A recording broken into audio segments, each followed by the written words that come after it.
Vous êtes-vous déjà demandé pourquoi certaines personnes semblent avoir une connexion si claire avec Dieu, alors que vous avez du mal à entendre quoi que ce soit? Pourquoi avez-vous l'impression que Dieu parle à tout le monde, sauf à vous? Y a-t-il quelque chose qui cloche chez vous? Ou y a-t-il un secret que personne ne vous a révélé? En vérité, Dieu parle constamment. Le problème n'est pas sa voix, mais notre capacité à entendre. Et aujourd'hui, vous découvrirez exactement comment accorder votre cœur à la bonne fréquence pour entendre la voix du Créateur de l'univers. Préparez-vous, car ce que vous allez apprendre pourrait révolutionner votre vie spirituelle. Imaginez-vous dans une pièce bruyante. La télévision est allumée, les gens parlent, les voitures passent, et les notifications de votre téléphone sonnent sans arrêt. Au milieu de tout ce bruit, quelqu'un murmure votre nom. L'entendez-vous? Probablement pas. Mais si vous éteignez la télévision, demandez le silence. Fermez la fenêtre et coupez le son de votre téléphone. Ce murmure devient parfaitement audible. C'est exactement comme ça que ça fonctionne avec Dieu. Il ne crie pas pour rivaliser avec le bruit de nos vies. Il murmure. Et pour l'entendre, nous devons créer l'environnement propice. La première vérité et la plus fondamentale que vous devez comprendre est la suivante. Entendre la voix de Dieu ne signifie pas vivre des expériences mystiques extraordinaires. Il ne s'agit pas d'avoir des visions spectaculaires ou des rêves prophétiques chaque nuit. Il s'agit d'avoir un cœur bien disposé. Et voici le point crucial que la plupart des gens oublient. Être disposé à écouter signifie être disposé à obéir. Souvent, nous ne voulons pas vraiment entendre la voix de Dieu. Ce que nous voulons, c'est qu'il confirme ce que nous avons déjà décidé de faire. Nous voulons qu'il soit notre assistant personnel, qu'il approuve nos projets et valide nos désirs. Mais ce n'est pas ainsi que cela fonctionne. Lorsque vous approchez Dieu avec une véritable volonté d'écoute, vous devez être prêt à changer de direction, à abandonner des projets, à rompre avec des relations, à renoncer à des ambitions et à suivre un chemin qui peut être complètement différent de ce que vous aviez imaginé. Pensez à Samuel, encore enfant, servant au temple. Lorsque Dieu l'appela pour la première fois, Samuel ne reconnut pas la voix. Il courut vers Élie, pensant que c'était le prêtre qui l'appelait. Cela se reproduisit 3 fois, jusqu'à ce qu'Élie comprenne ce qui se passait, et ordonne à Samuel de répondre « Parle, Seigneur, car ton serviteur écoute ». Remarquez la phrase. Ce n'est pas « Parle, Seigneur, pour voir si j'accepte ». Ce n'est pas « Parle, Seigneur, si j'ai envie d'entendre ». C'est une déclaration de soumission totale. Ton serviteur écoute. Un serviteur écoute pour obéir, non pour négocier. Et c'est précisément ce qui ouvrit la voie à la communication entre Samuel et Dieu pour le reste de sa vie. Il devint connu comme quelqu'un à qui Dieu parlait parce qu'il était prêt non seulement à écouter, mais à faire ce qu'il entendait. Et voici ce que beaucoup ne comprennent pas. L'obéissance ne commence pas après avoir entendu la voix de Dieu. Elle commence dès que vous vous rendez disponible pour l'écouter. C'est la posture du cœur. C'est dire « Seigneur, je ferai tout ce que tu dis ». C'est radicalement différent de « Seigneur, dis-moi ce que je dois faire et j'y réfléchirai ». Voyez-vous la différence? L'un est l'abandon, l'autre est la consultation. Dieu ne se contente pas d'être consulté. Il est Seigneur. Et la seigneurie signifie autorité totale. Lorsque vous comprenez vraiment cela, quelque chose change dans votre approche de lui. Vous cessez de venir avec des objectifs et commencez à venir avec disponibilité. Parlons maintenant de quelque chose d'absolument essentiel, mais que nous négligeons souvent, le silence intentionnel. Nous vivons à une époque de bruit constant. Nous nous réveillons en consultant nos téléphones. Nous passons la journée à jongler entre les tâches. Nous consommons des informations sans interruption. Nous nous endormons l'esprit encore en ébullition. Et au milieu de tout ce tourbillon, nous attendons que Dieu nous donne une parole claire. Mais quand? Quand exactement créons-nous l'espace pour cela? Le silence intentionnel n'est pas simplement l'absence de son. C'est la présence de la pleine conscience. C'est faire délibérément abstraction de tout ce qui sollicite notre attention et dire « Seigneur, en cet instant, je suis entièrement disponible pour toi ». Dans les psaumes, David parle de méditer sur la loi de Dieu jour et nuit. La méditation n'est pas une lecture rapide. C'est ruminer, réfléchir, laisser la parole pénétrer profondément. C'est dans le silence que la voix douce et paisible de Dieu devient audible. Pensez à Élie. Il courait, épuisé, effrayé, désespéré. Dieu le rencontra sur le mont Horeb et lui dit d'y rester car le Seigneur allait passer. Un vent violent s'éleva, brisant montagnes et rochers, mais Dieu n'était pas dans le vent. Puis vint un tremblement de terre, mais Dieu n'était pas dans le tremblement de terre. Puis vint un feu, mais Dieu n'était pas dans le feu. Et après le feu, une petite voix douce, un doux murmure. Et c'est alors que Dieu parla. Pourquoi Dieu a-t-il choisi de murmurer plutôt que de crier? Parce que murmurer exige de se rapprocher. Cela exige d'être attentif. Cela exige d'être assez silencieux pour écouter. Si Dieu criait toujours, vous n'apprendriez jamais à développer votre sensibilité spirituelle. Vous deviendriez dépendant de la pyrotechnie. Mais quand il murmure, il vous apprend à vous connecter, à rester calme, à cultiver une véritable intimité. Et cette intimité ne peut être précipitée. Elle ne peut être traitée comme une tâche de plus sur votre liste de choses à faire. Combien de fois avez-vous fait votre dévotion comme si vous cochiez une case? Avez-vous lu quelques versets rapidement, fait une prière superficielle, et vous êtes-vous précipité pour le reste de la journée, spirituellement comblé? Mais votre cœur n'a pas été connecté. Votre esprit n'a pas été impliqué. Vous n'avez pas rencontré Dieu. Vous avez accompli une obligation religieuse. Et puis, vous vous demandez pourquoi vous n'entendez pas sa voix. Le silence intentionnel vous oblige à ralentir. Il vous oblige à ralentir jusqu'à pouvoir être véritablement présent. Non seulement physiquement, mais aussi mentalement, émotionnellement et spirituellement. Voici quelque chose qui changera radicalement votre perspective. La voix de Dieu ne contredit jamais, jamais en aucune circonstance les Écritures. C'est votre ancre, votre norme absolue, votre critère. Si vous pensez avoir entendu de Dieu quelque chose qui contredit ce que la Bible enseigne clairement, vous ne l'avez pas entendu. C'est aussi simple que cela. Dieu ne change pas. Il ne dit pas une chose dans sa parole pour ensuite vous murmurer autre chose à l'oreille. Les Écritures sont la voix de Dieu, enregistrée, testée et approuvée depuis des millénaires. Toute impression, tout sentiment, toute pensée ou toute idée que vous avez doit être filtrée par la Bible. Si elle passe le test biblique, elle pourrait venir de Dieu. Sinon, elle ne l'est pas, sans exception. Cela vous protège d'un océan de tromperies. Combien de personnes ont pris des décisions désastreuses en pensant suivre la voie de Dieu, alors qu'en réalité elles suivaient leurs propres désirs déguisés en directives divines? La Bible est votre protection contre cela. Et permettez-moi d'être encore plus précis à ce sujet. Dieu ne vous dira pas de quitter votre conjoint parce que vous méritez d'être heureux et que vous avez trouvé quelqu'un qui vous complète mieux. La Bible est claire sur l'engagement du mariage. Dieu ne vous dira pas d'être malhonnête en affaires parce que tout le monde le fait ou parce que vous devez survivre. La Bible est claire sur l'intégrité. Dieu ne vous dira pas de vous venger de quelqu'un qui vous a blessé parce que vous avez le droit de riposter. La Bible est claire sur le pardon et sur le fait de lui laisser le soin de se venger. Comprenez-vous le principe? L'Écriture est non négociable. Elle est la révélation complète, définitive et faisant autorité du caractère et de la volonté de Dieu. Tout le reste doit s'y conformer. Cela ne signifie pas que Dieu se limite à vous répéter des versets bibliques. Il peut vous guider précisément sur des décisions que la Bible n'aborde pas directement. Quel travail accepter? Dans quelle ville déménager? Avec qui développer une amitié plus profonde? Quel ministère servir? La Bible ne vous donnera pas ces détails précis. Mais les conseils que Dieu donne dans des domaines précis seront toujours en harmonie avec les principes généraux des Écritures. Il peut vous guider vers un travail précis, mais jamais vers un travail qui vous oblige à transiger sur votre éthique.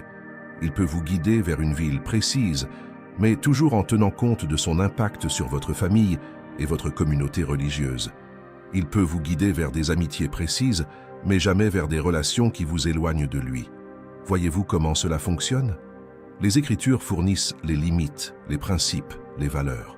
Et dans le cadre de ces paramètres, Dieu vous guide dans des domaines précis par sa voix, les circonstances, ses conseils et sa paix intérieure.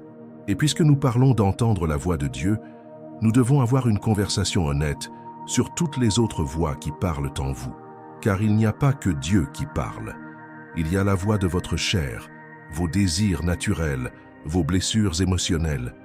Il y a la voix de l'ennemi qui est rusé et se déguise.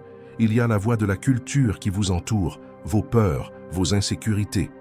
Toutes ces voix rivalisent pour attirer votre attention. Alors comment distinguer la voix de Dieu de toutes les autres? Je vais vous donner 3 filtres puissants qui transformeront votre capacité de discernement.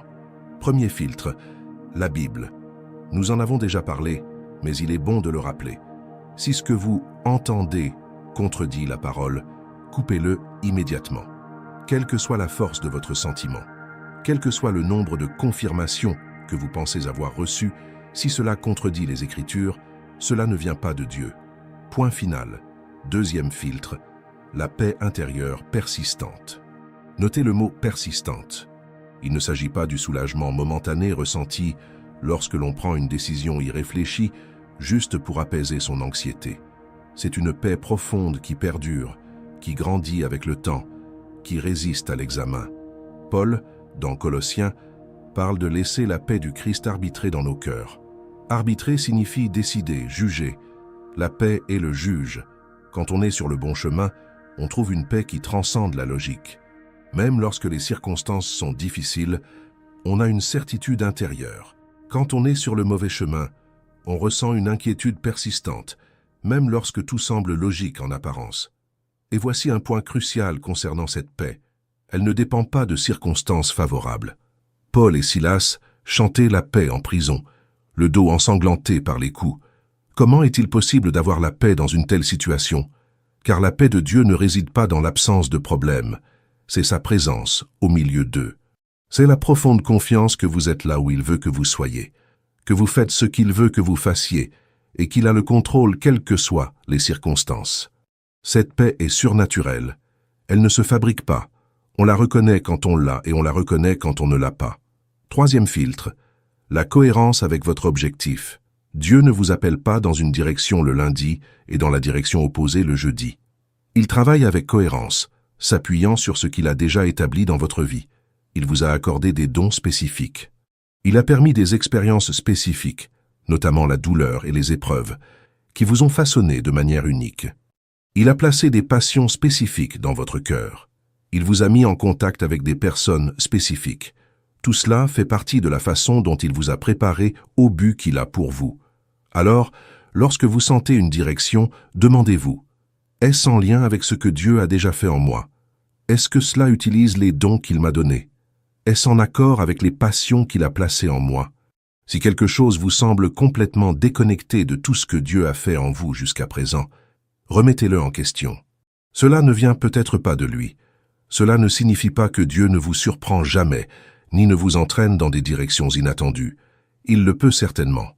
Moïse gardait des moutons lorsque Dieu l'appela à délivrer une nation. David était dans les champs lorsqu'il fut oint roi. Amos était cultivateur de sycomore lorsqu'il fut appelé à prophétiser. Dieu peut vous réorienter radicalement. Mais même dans ces réorientations, avec le recul, on peut voir comment il vous préparait. Moïse a passé 40 ans dans le désert à apprendre le leadership et les techniques de survie, exactement ce dont il aurait besoin pour diriger Israël. David a passé des années à affronter des lions et des ours, développant le courage dont il aurait besoin pour affronter Goliath et, plus tard, pour diriger des armées. Amos connaissait l'agriculture, et Dieu a utilisé ces métaphores agricoles dans les prophéties qu'il a données. Voyez-vous, Dieu ne gaspille rien. Tout ce qu'il permet dans votre vie a un but, et lorsqu'il parle, c'est généralement en s'appuyant sur ce fondement, sans le rejeter complètement. Et voici un principe qui accélérera considérablement votre cheminement. Les petites obéissances génèrent une plus grande clarté. Nombreux sont ceux qui se laissent paralyser par l'attente d'une révélation majeure, d'une direction claire comme du cristal pour toute leur vie. Mais Dieu ne fonctionne généralement pas ainsi. Il vous indique l'étape suivante, et lorsque vous obéissez à ce petit pas, la suivante devient visible. C'est comme conduire la nuit, phares allumés. Vous ne voyez pas tout le chemin, mais vous en voyez suffisamment pour avancer. Et à mesure que vous avancez, le chemin s'illumine davantage. Alors, cessez d'attendre que Dieu vous montre les 20 prochaines années de votre vie avant de faire le premier pas. Obéissez à ce que vous savez déjà. Faites ce qui est déjà clair, et voyez la clarté s'accroître. Abraham en est l'exemple parfait. Dieu lui dit, « Quitte ton pays, ta parenté et la maison de ton père, et va dans le pays que je te montrerai. » Remarquez, « Va dans le pays que je te montrerai. » Dieu n'a pas donné l'adresse complète. Il n'a pas donné de carte détaillée. Il n'a pas expliqué le plan dans son intégralité. Il a simplement dit, Va, et je te montrerai le chemin. Et Abraham est parti. Il a fait le premier pas sans connaître la destination finale. Et c'est au cours de ce voyage, étape par étape, que Dieu a révélé davantage. Voici comment cela fonctionne. Dieu honore l'obéissance en mouvement. Il donne rarement la carte complète à ceux qui sont immobiles. Mais lorsqu'on s'engage dans la direction indiquée, même si c'est un pas dans l'obscurité, il éclaire le suivant. Alors voici la question que vous devez vous poser. Quelle est la prochaine étape évidente que Dieu vous a déjà montrée et à laquelle vous n'avez pas encore obéi? Ne faites pas semblant de l'ignorer. Vous le savez. Cela pourrait être de demander pardon à quelqu'un. Cela pourrait être d'abandonner une mauvaise habitude. Cela pourrait être de commencer à payer la dîme fidèlement. Cela pourrait être de vous réconcilier avec un membre de votre famille. Cela pourrait être de commencer à servir à l'Église. Cela pourrait être de consulter un conseiller pour un problème que vous avez ignoré. Cela pourrait être d'avoir cette conversation difficile que vous avez évitée. Vous savez quelle est la prochaine étape. Le problème n'est pas un manque de clarté, c'est un manque de courage pour obéir. Et tant que vous n'obéirez pas à ce qui est déjà clair, Dieu ne vous en donnera pas plus. Pourquoi le ferait-il? Vous avez déjà prouvé que vous ne ferez pas ce qu'il dit. Il ne gaspillera plus de paroles. Parlons maintenant de l'un des outils les plus sous-estimés pour discerner la voix de Dieu, la paix comme arbitre. Mais je dois vous apprendre à distinguer la véritable paix du simple soulagement. Le soulagement, c'est ce que l'on ressent lorsqu'on prend une décision quelle qu'elle soit, simplement pour mettre fin à la tension. C'est superficiel et temporaire. Avez-vous déjà vécu cela? Vous agonisez sur une décision, l'anxiété grandissant, jusqu'à ce que vous choisissiez simplement quelque chose, n'importe quoi, juste pour mettre fin au tourment, et vous ressentez un soulagement momentané. Mais ce n'est pas la paix, c'est juste la fin de l'indécision. En quelques jours, l'inquiétude revient car au fond de vous, vous savez que vous n'avez pas pris la bonne décision, que vous avez juste pris une décision. La véritable paix est différente. Elle naît d'une profonde conviction d'être en phase avec la volonté de Dieu. Elle persiste même dans les circonstances difficiles. Elle vous soutient même lorsque d'autres remettent en question votre décision. Elle ne vacille pas à chaque nouvelle information ou obstacle. C'est un roc, pas du sable. Elle est profonde, pas superficielle. Et vous la reconnaissez quand vous la possédez. C'est comme si votre esprit disait « oui », alors même que votre esprit est encore en train de traiter tous les détails. C'est un ancrage intérieur qui vous maintient stable, même lorsque tout autour de vous est instable. Comment développer la sensibilité nécessaire pour reconnaître cette paix? Par l'expérience. En prenant des décisions, en observant les résultats et en apprenant à reconnaître les schémas.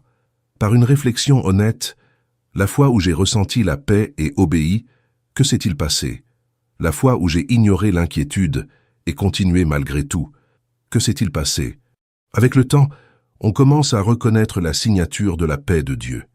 On apprend à la distinguer des autres sentiments, et cette compétence devient l'un de nos outils les plus précieux pour discerner sa volonté. Un autre outil crucial est le conseil personnalisé. Dieu parle souvent par l'intermédiaire des personnes sages qui nous entourent. Les proverbes le disent clairement. La sagesse réside dans une multitude de conseillers. Mais attention, des conseillers personnalisés, pas n'importe qui. Recherchez des personnes qui connaissent Dieu profondément, qui vivent ce qu'elles prêchent et qui portent du fruit dans leur vie.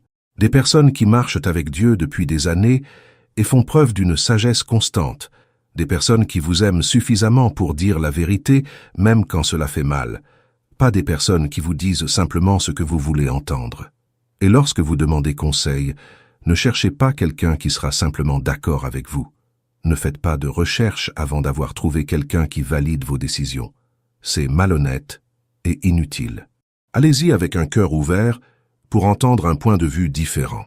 Exposez la situation dans son ensemble, y compris les aspects qui vous dénigrent. Soyez vulnérable face à vos doutes, vos peurs, vos motivations douteuses.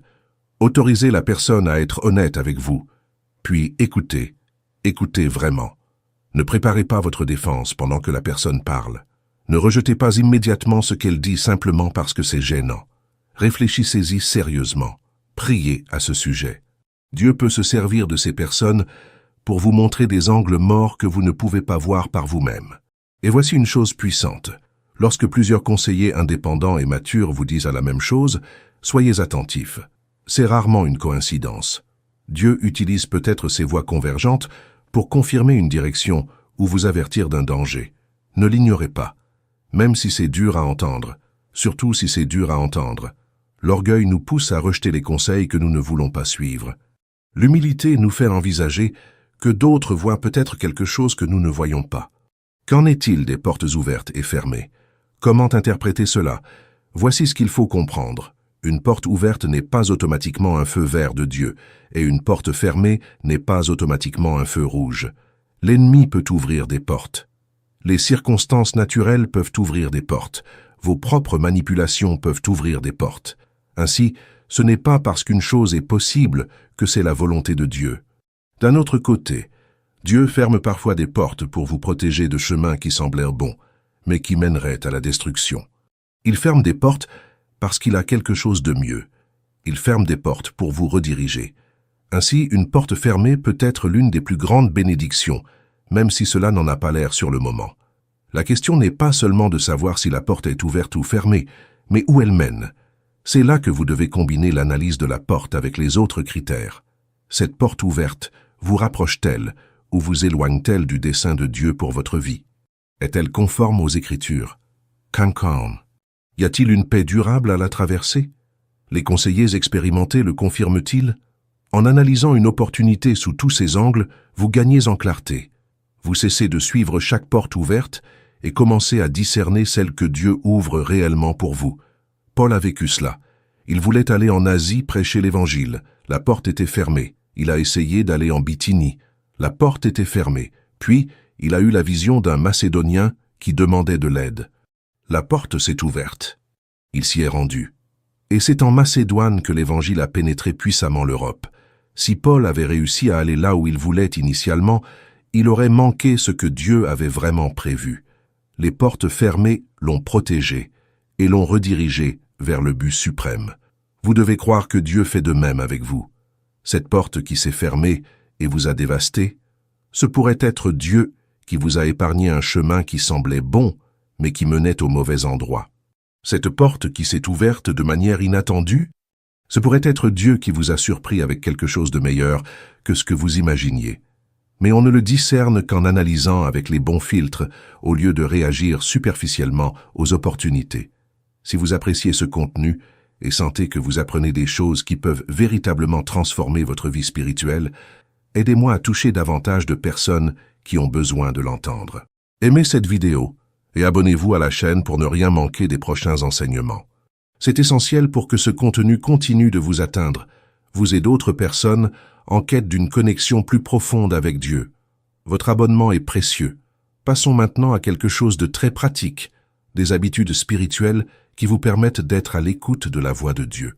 La première habitude que je vous propose est un journal spirituel. Cela peut paraître simple, mais c'est révolutionnaire. Chaque jour, après avoir passé du temps avec Dieu, écrivez.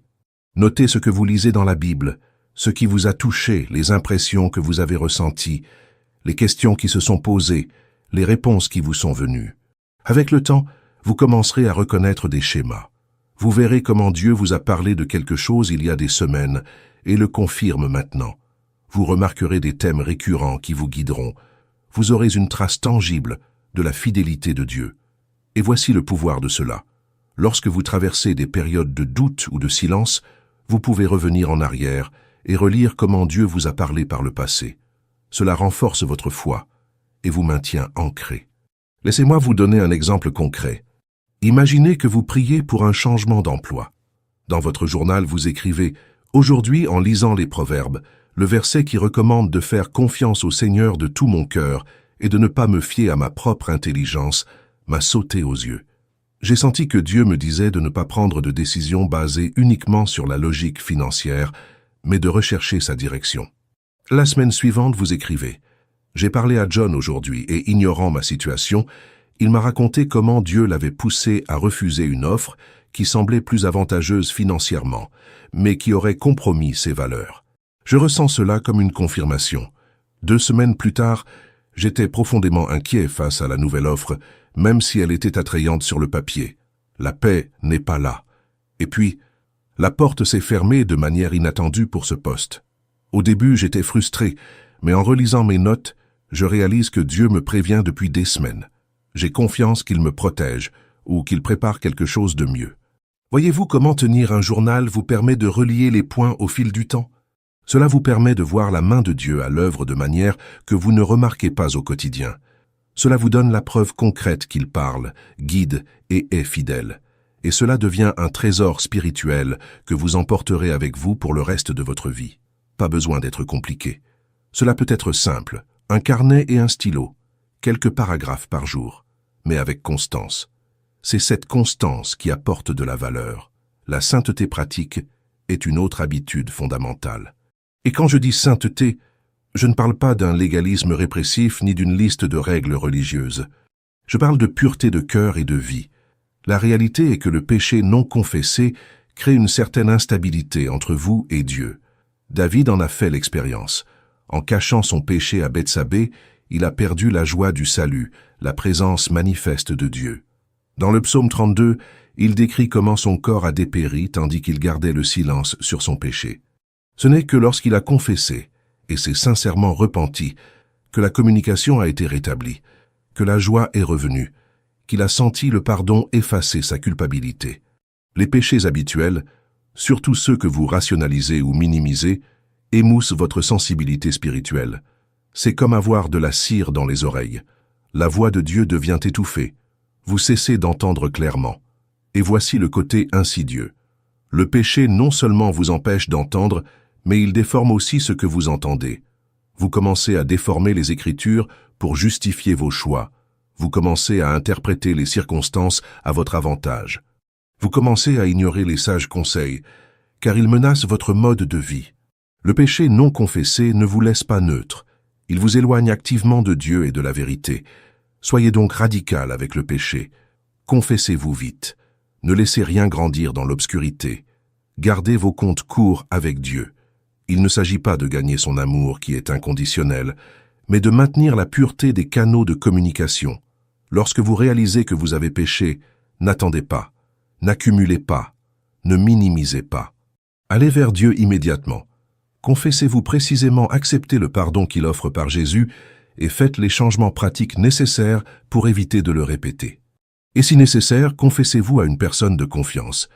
Jacques dit que nous devrions nous confesser nos péchés les uns aux autres et prier les uns pour les autres afin d'être guéris. Il y a quelque chose de profondément libérateur à sortir le péché des ténèbres du secret et à le mettre à la lumière de la confession mutuelle. Cela brise l'emprise du péché sur vous, et voici une habitude qui met votre maturité à l'épreuve, l'attente active. Attendre Dieu ne signifie pas rester les bras croisés, anxieux et impatients. Attendre activement signifie continuer à servir, continuer à faire confiance, continuer à marcher dans la lumière que vous avez déjà, tout en attendant plus de clarté. Ésaïe 41:31 dit « Ceux qui s'attendent à l'Éternel renouvellent leur force ». Attendre est une attitude de foi et non de passivité. C'est dire « Seigneur, j'ai confiance en ton timing. En attendant, je ferai ce que je sais déjà devoir faire. J'aimerai ceux qui m'entourent. Je serai fidèle dans les petites choses. Je garderai mon cœur ouvert. Et quand tu parleras, je t'écouterai. » L'attente active se présente ainsi.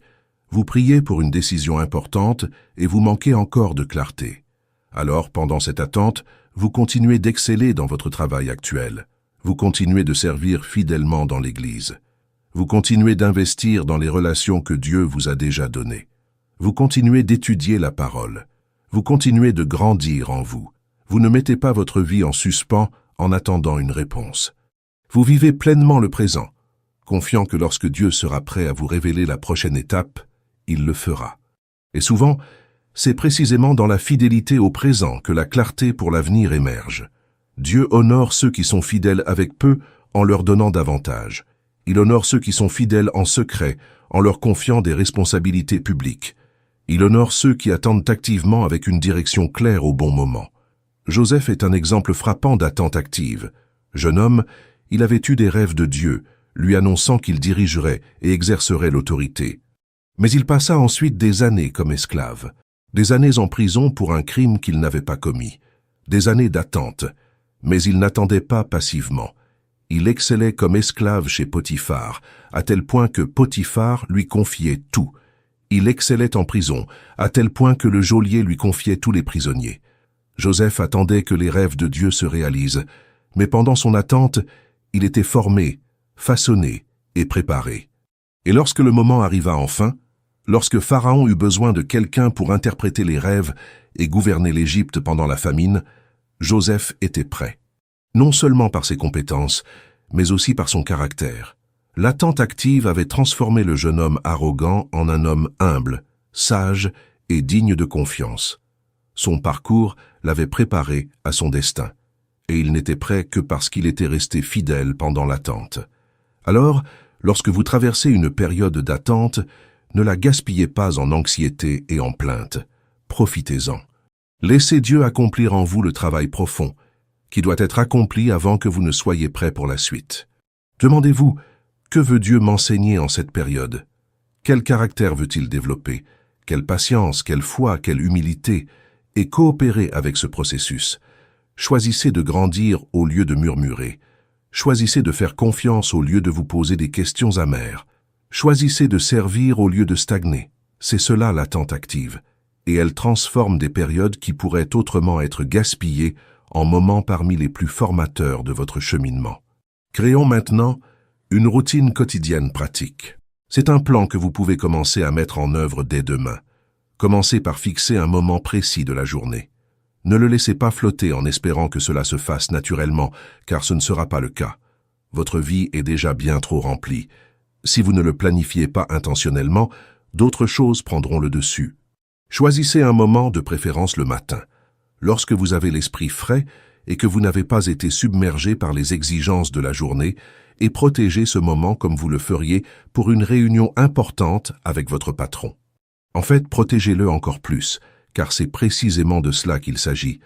La réunion la plus importante de votre journée avec le boss ultime. Réglez des alarmes si nécessaire. Préparez tout la veille au soir pour éviter les tensions le matin. Laissez votre Bible ouverte là où vous lirez. Préparez votre journal et votre stylo, préparez un verre d'eau ou un café, éliminez tous les obstacles possibles. Car voici la réalité. À 5h30, lorsque votre réveil sonnera, vous n'en aurez pas envie. Votre corps voudra rester au lit. Votre esprit vous donnera 1000 raisons de procrastiner. Il vous faut donc prendre votre décision la veille au soir, en ayant les idées claires, puis, le matin, appliquez simplement la décision que vous avez déjà prise. Ne négociez pas avec vous-même. Ne débattez pas. Levez-vous et lancez-vous. Commencez par le silence. Littéralement, 5 à 10 minutes de silence complet. Pas de musique de louange pour l'instant, aussi belle soit-elle. Pas de lecture pour l'instant. Juste le silence. Profitez de ce moment pour passer du sommeil à la présence consciente de Dieu.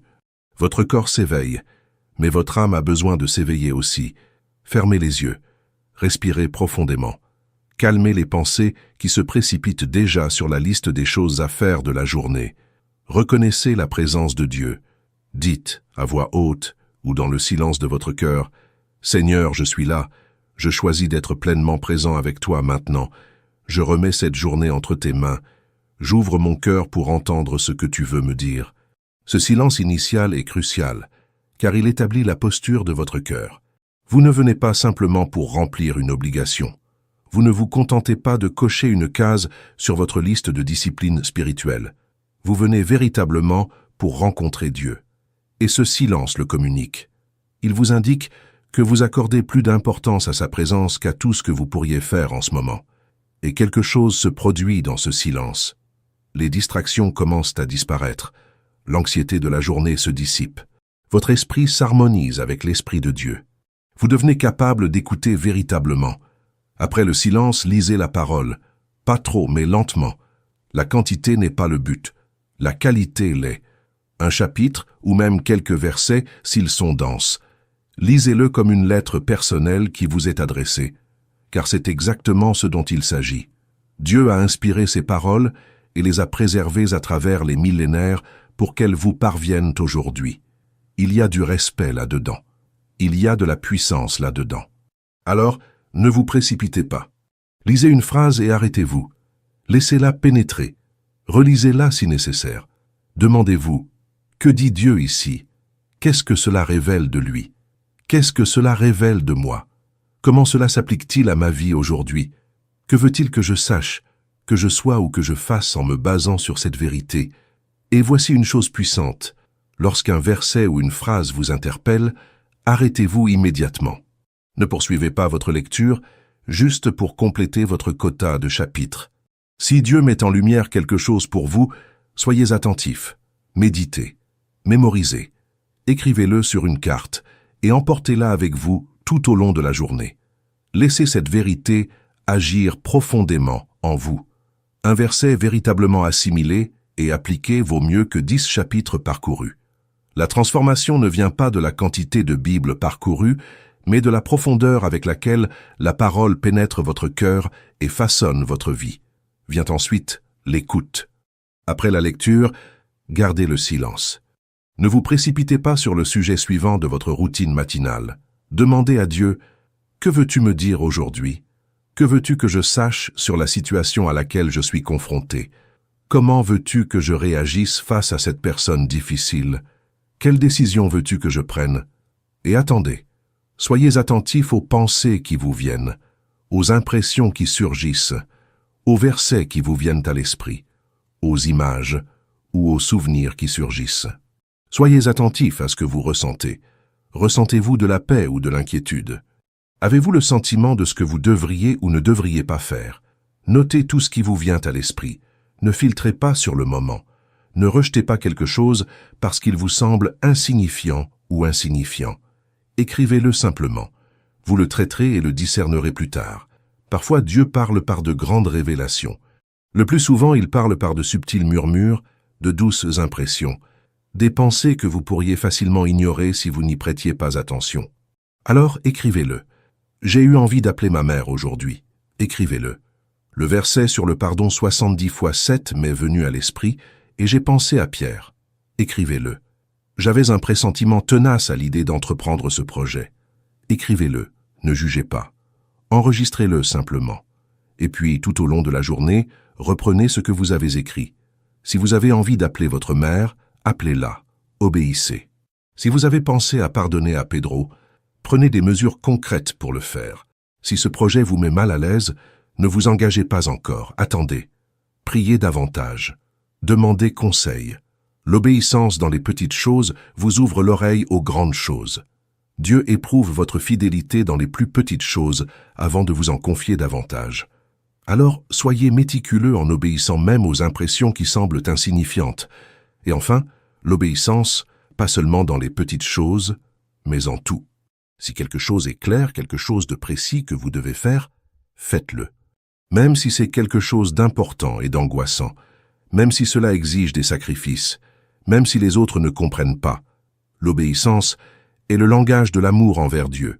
Jésus a dit, « Si vous m'aimez, gardez mes commandements. » Observez, ce n'est pas seulement savoir ni simplement accepter, c'est pratiquer, c'est agir, c'est mettre en pratique. Et voici la beauté. Chaque acte d'obéissance renforce le canal de communication entre vous et Dieu. Chaque fois que vous écoutez et obéissez, il devient plus facile d'entendre la foi suivante.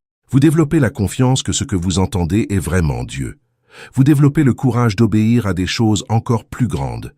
Et Dieu vous fait davantage confiance parce qu'il sait que vous n'écouterez pas et n'ignorerez pas. Vous écouterez et agirez. Pour prendre des décisions importantes, il vous faut un plan plus solide que la simple méthode quotidienne. Laissez-moi vous guider à travers un processus en 3 phases que vous pouvez utiliser pour toute décision importante de votre vie. Première phase, la purification intérieure. Avant de rechercher la direction de Dieu pour une décision majeure, vous devez examiner votre cœur avec une honnêteté absolue. Quelles sont vos véritables motivations? Pourquoi désirez-vous cela? Est-ce pour de bonnes ou de mauvaises raisons? Y a-t-il des ambitions égoïstes cachées? L'orgueil vous guide-t-il? L'envie des autres qui ont ce que vous désirez? La peur vous contrôle-t-elle? Les pressions extérieures, familiales, amicales ou sociales, vous poussent-elles? Asseyez-vous avec un stylo et du papier et notez vos motivations. Les bonnes et les mauvaises, les nobles et les honteuses. Soyez totalement honnête. Personne n'a besoin de voir ce papier, sauf vous et Dieu. Mais vous devez voir la vérité sur ce qui est dans votre cœur. Car si votre cœur n'est pas pur, vous déformerez tout ce que vous entendez pour l'aligner sur ce que vous voulez déjà. Vous interpréterez des versets hors de leur contexte. Vous ignorerez les sages conseils. Vous rationaliserez les circonstances. Vous confondrez vos propres désirs avec la voix de Dieu. La pureté du cœur est essentielle pour une direction claire. Alors, après avoir identifié vos motivations impures, confessez-les à Dieu. N'essayez pas de les cacher ou de les minimiser. Dieu le sait déjà. Il attend simplement que vous soyez honnête avec lui et avec vous-même. Dites, « Seigneur, je confesse que si je désire cela, c'est en partie par orgueil. Je veux impressionner les gens. Je veux prouver ma valeur. Pardonne-moi. Purifie mon cœur. Donne-moi de bonnes motivations. Je veux vouloir ce que tu veux, et non pas utiliser ta bénédiction pour mes intérêts égoïstes. » Puis demandez à Dieu de transformer vos désirs. Demandez-lui d'aligner vos désirs sur les siens. C'est une prière puissante, et Dieu y répond. Deuxième phase, consultez plusieurs conseillers. Identifiez 3 à 5 personnes spirituellement matures qui vous connaissent et dont la sagesse est avérée. Idéalement, des personnes à différentes étapes de leur vie, avec des perspectives différentes, mais toutes engagées envers Christ et votre bien-être. Prévoyez un moment individuel avec chaque personne. Ne le faites pas à la légère. Prenez-le avec le sérieux qu'il mérite. Expliquez clairement la décision que vous devez prendre. Expliquez les options. Expliquez vos inclinations et les raisons de votre choix. Expliquez vos doutes. Puis posez des questions précises. Que voyez-vous que je ne vois peut-être pas? Quels risques identifiez-vous? En quoi pensez-vous que cela concorde avec ce que vous savez du dessein de Dieu pour ma vie? Si vous étiez à ma place, que feriez-vous? Pourquoi? Et voici l'essentiel. Écoutez sans se défendre. Nous demandons souvent conseil, mais nous recherchons simplement une validation. Alors, quand quelqu'un remet en question notre décision ou souligne des problèmes, nous nous mettons sur la défensive. Nous commençons à argumenter. Nous expliquons pourquoi on ne comprend pas, mais cela va à l'encontre du but même de la recherche de conseil. La raison pour laquelle on demande conseil est précisément d'entendre ce qu'on ne veut pas entendre, de voir ce qu'on ne voit pas. Alors disciplinez-vous à simplement écouter. Posez des questions pour clarifier les choses, certes, mais ne défendez pas et ne discutez pas. Remerciez-les pour leur honnêteté, même si c'est difficile à entendre. Puis, rentrez chez vous et priez à propos de ce qui a été dit. Or, voici un point important. Vous ne faites pas de sondage. Vous ne vous contentez pas de compter le nombre de personnes qui ont dit oui et le nombre de personnes qui ont dit non en suivant la majorité. Ce serait abdiquer votre responsabilité. Dieu vous a donné des conseillers pour éclairer votre décision, et non pour la prendre à votre place. Alors, examinez attentivement tous les conseils. Identifiez les tendances. Si 3 personnes expriment indépendamment la même préoccupation, c'est significatif. Si quelqu'un qui vous soutient habituellement exprime des hésitations, soyez attentifs. Si tout le monde est enthousiaste, c'est aussi une information précieuse. Pesez le pour et le contre devant Dieu. Troisième phase. L'étape de la foi, celle qui est mise à l'épreuve. Après avoir prié, cherchez la parole, purifiez votre cœur, consultez des conseillers expérimentés et acquis autant de paix intérieure que possible grâce aux informations dont vous disposez, il est temps de franchir une nouvelle étape. Mais pas un saut aveugle. Un pas mis à l'épreuve. Cela signifie que vous avancez dans la direction qui vous semble la bonne, tout en étant attentif, en observant et en évaluant continuellement si Dieu confirme ou réoriente ce chemin. À quoi cela ressemble-t-il concrètement? Imaginons que vous envisagiez une reconversion professionnelle. Vous avez prié, demandé conseil, et vous sentez serein à l'idée d'explorer un nouveau domaine. L'étape la plus prometteuse n'est pas de quitter votre emploi immédiatement. Il s'agit de commencer à étudier ce nouveau domaine pendant votre temps libre. Il s'agit d'échanger avec des personnes qui y travaillent. Il s'agit peut-être de faire du bénévolat ou du travail indépendant dans ce domaine pour acquérir une véritable expérience. Il s'agit d'explorer des programmes de formation. Et au fil de ces étapes, vous observez. Des portes s'ouvrent-elles d'une manière que vous n'auriez pas pu orchestrer? Vous sentez-vous revigoré ou épuisé? La paix intérieure augmente-t-elle ou l'inquiétude s'installe-t-elle? Grandissez-vous spirituellement dans ce processus ou vous éloignez-vous de Dieu? Vos conseillers continuent-ils de confirmer ou commencent-ils à exprimer des inquiétudes? Toutes ces données sont celles que Dieu utilise pour vous guider. Et si vous réalisez que les choses ne se déroulent pas comme prévu, vous pouvez vous adapter. Vous pouvez faire une pause. Vous pouvez même revenir en arrière sans causer de dommages irréparables. C'est pourquoi chaque étape est testée, et non définitive. Vous sondez, explorez, restez flexible pour vous réorienter. Et voici la beauté. Dieu honore cela. Il honore le cœur qui cherche sincèrement à faire sa volonté. Même si vous faites un pas que vous découvrez plus tard comme n'étant pas idéal, Dieu est assez grand pour vous rediriger. Il ne vous laissera pas sombrer parce que vous avez essayé d'obéir du mieux que vous pouviez. Romains 8 et 28 n'ont pas d'astérisque. Tout concourt au bien de ceux qui aiment Dieu, même vos erreurs sincères. Laissez-moi vous donner des exemples encore plus concrets pour appliquer ce principe. Imaginez que vous envisagiez de changer d'emploi. On vous propose une offre mieux rémunérée, mais qui impliquerait un changement de ville et des horaires de travail plus longs. Comment mettre en œuvre ce processus? Première étape, la purification intérieure. Pourquoi souhaitez-vous changer? Est-ce juste une question d'argent? Y a-t-il quelque chose que vous fuyez dans votre emploi actuel au lieu de l'affronter? Êtes-vous tenté par le statut? Ou y a-t-il des raisons légitimes, comme une meilleure adéquation avec vos talents, davantage d'opportunités d'évolution ou la possibilité de mieux subvenir aux besoins de votre famille? Soyez honnête quant à toutes vos motivations. Deuxième étape, conseil. Parlez à votre pasteur ou à votre guide spirituel de l'impact de ce changement sur votre Église et votre engagement communautaire. Discutez longuement avec votre conjoint de l'impact sur votre famille. Discutez avec un mentor professionnel de la pertinence de votre carrière. Parlez à des amis proches qui vous connaissent bien. Écoutez attentivement ce que chacun a à dire. Troisième étape, étape de la mise à l'épreuve. Vous pourriez négocier une période d'essai avant de vous engager définitivement. Vous pourriez visiter la nouvelle ville, explorer les églises, apprendre à connaître la communauté. Vous pourriez parler ouvertement avec votre nouvel employeur de vos priorités familiales et religieuses et vérifier s'il les respecte. Et tout au long de ce processus, vous priez, vous recherchez la paix intérieure et vous recherchez la confirmation ou des relations. Vous êtes en couple et envisagez le mariage. Comment appliquer ce processus? Première étape, vos motivations sont-elles pures? Êtes-vous prêt au mariage? Ou avez-vous simplement peur d'être seul? Aimez-vous vraiment cette personne? Ou êtes-vous obsédé par l'idée du mariage? Ignorez-vous les signes avant-coureurs parce que vous y avez déjà investi beaucoup de temps? Deuxième étape, demandez conseil à ceux qui vous connaissent tous les deux. Qu'en pensent vos parents? Qu'observent vos amis proches? Que voit votre pasteur? Et pas seulement à ceux qui vous diront ce que vous voulez entendre. Recherchez des personnes qui vous aiment suffisamment pour vous dire la dure vérité si nécessaire. Troisième étape, une étape éprouvée peut être une préparation prénuptiale sérieuse. Il est temps d'apprendre à se connaître plus profondément. Observez comment vous gérez ensemble les conflits, les finances et les décisions importantes.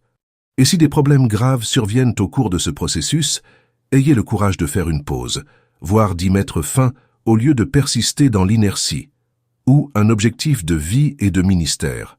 Vous sentez que Dieu vous appelle à quelque chose de précis, peut-être un ministère, peut-être un changement radical de carrière, vers un domaine ayant un impact plus durable. Comment réagissez-vous? Première étape. Cet appel vient-il d'une intimité avec Dieu ou d'une insatisfaction face à votre vie actuelle? Fuyez-vous quelque chose ou êtes-vous attiré par quelque chose? Romantisez-vous le ministère ou comprenez-vous ces réalités difficiles? Deuxième étape.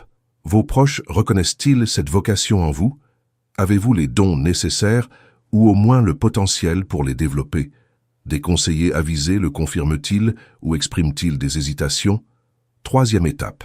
Commencez à servir dans ce domaine en tant que bénévole tout en conservant votre poste actuel. Développez vos compétences. Gagnez en expérience. Voyez si la passion persiste ou n'était qu'un enthousiasme passager. Et si c'est le cas, si des portes commencent à s'ouvrir, si vous progressez et portez du fruit dans ce domaine, vous pourrez alors envisager des étapes plus importantes comme une formation formelle ou une reconversion professionnelle. Voyez-vous comment cela fonctionne? Ce n'est ni de la témérité, ni de la passivité, c'est de la sagesse. C'est chercher Dieu par de multiples moyens, puis cheminer avec une foi éclairée et éprouvée. Et grâce à ce processus, vous développez une confiance croissante en la volonté de Dieu, où vous comprenez que ce n'est pas le bon chemin, et que vous pouvez vous réorienter avant de causer davantage de tort.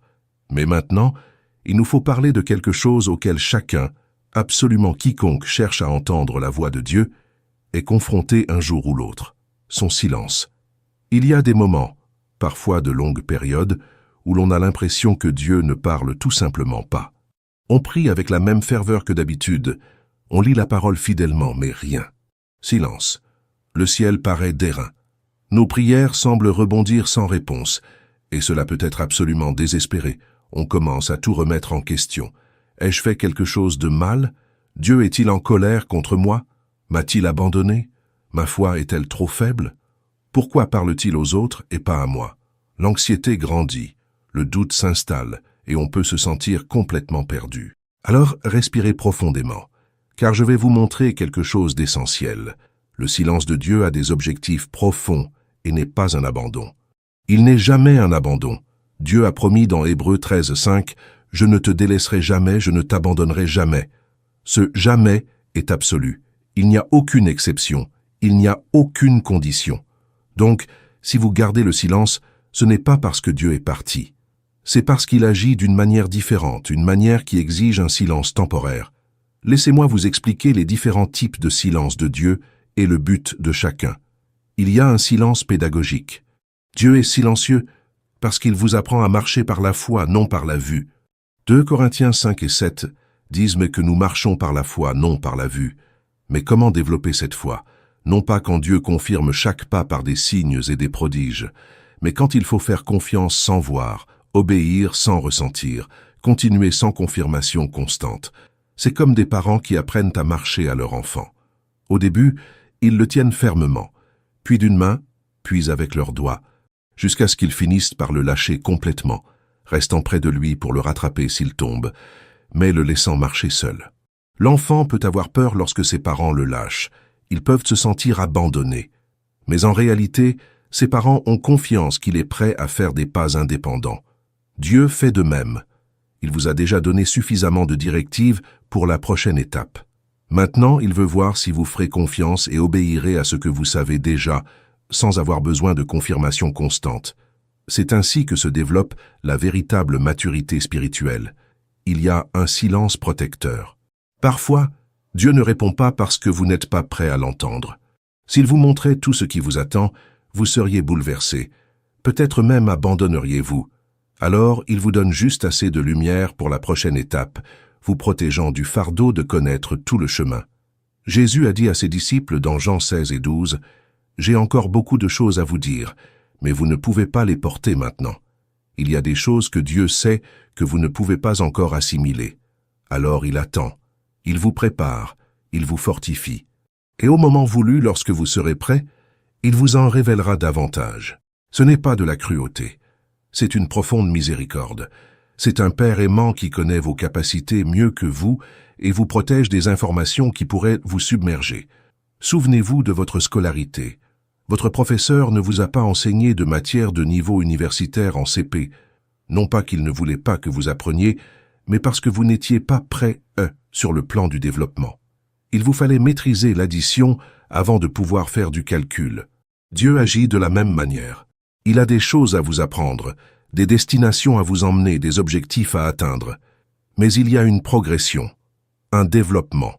Et parfois, ce silence est simplement dû au fait que vous n'êtes pas encore au stade où l'information suivante serait utile ou sûre. Ayez confiance. Il sait ce qu'il fait. Il existe un silence correctif. Parfois, Dieu reste silencieux parce que le péché non confessé crée une barrière. Ésaïe 59:2 dit « Vos iniquités mettent une séparation entre vous et votre Dieu.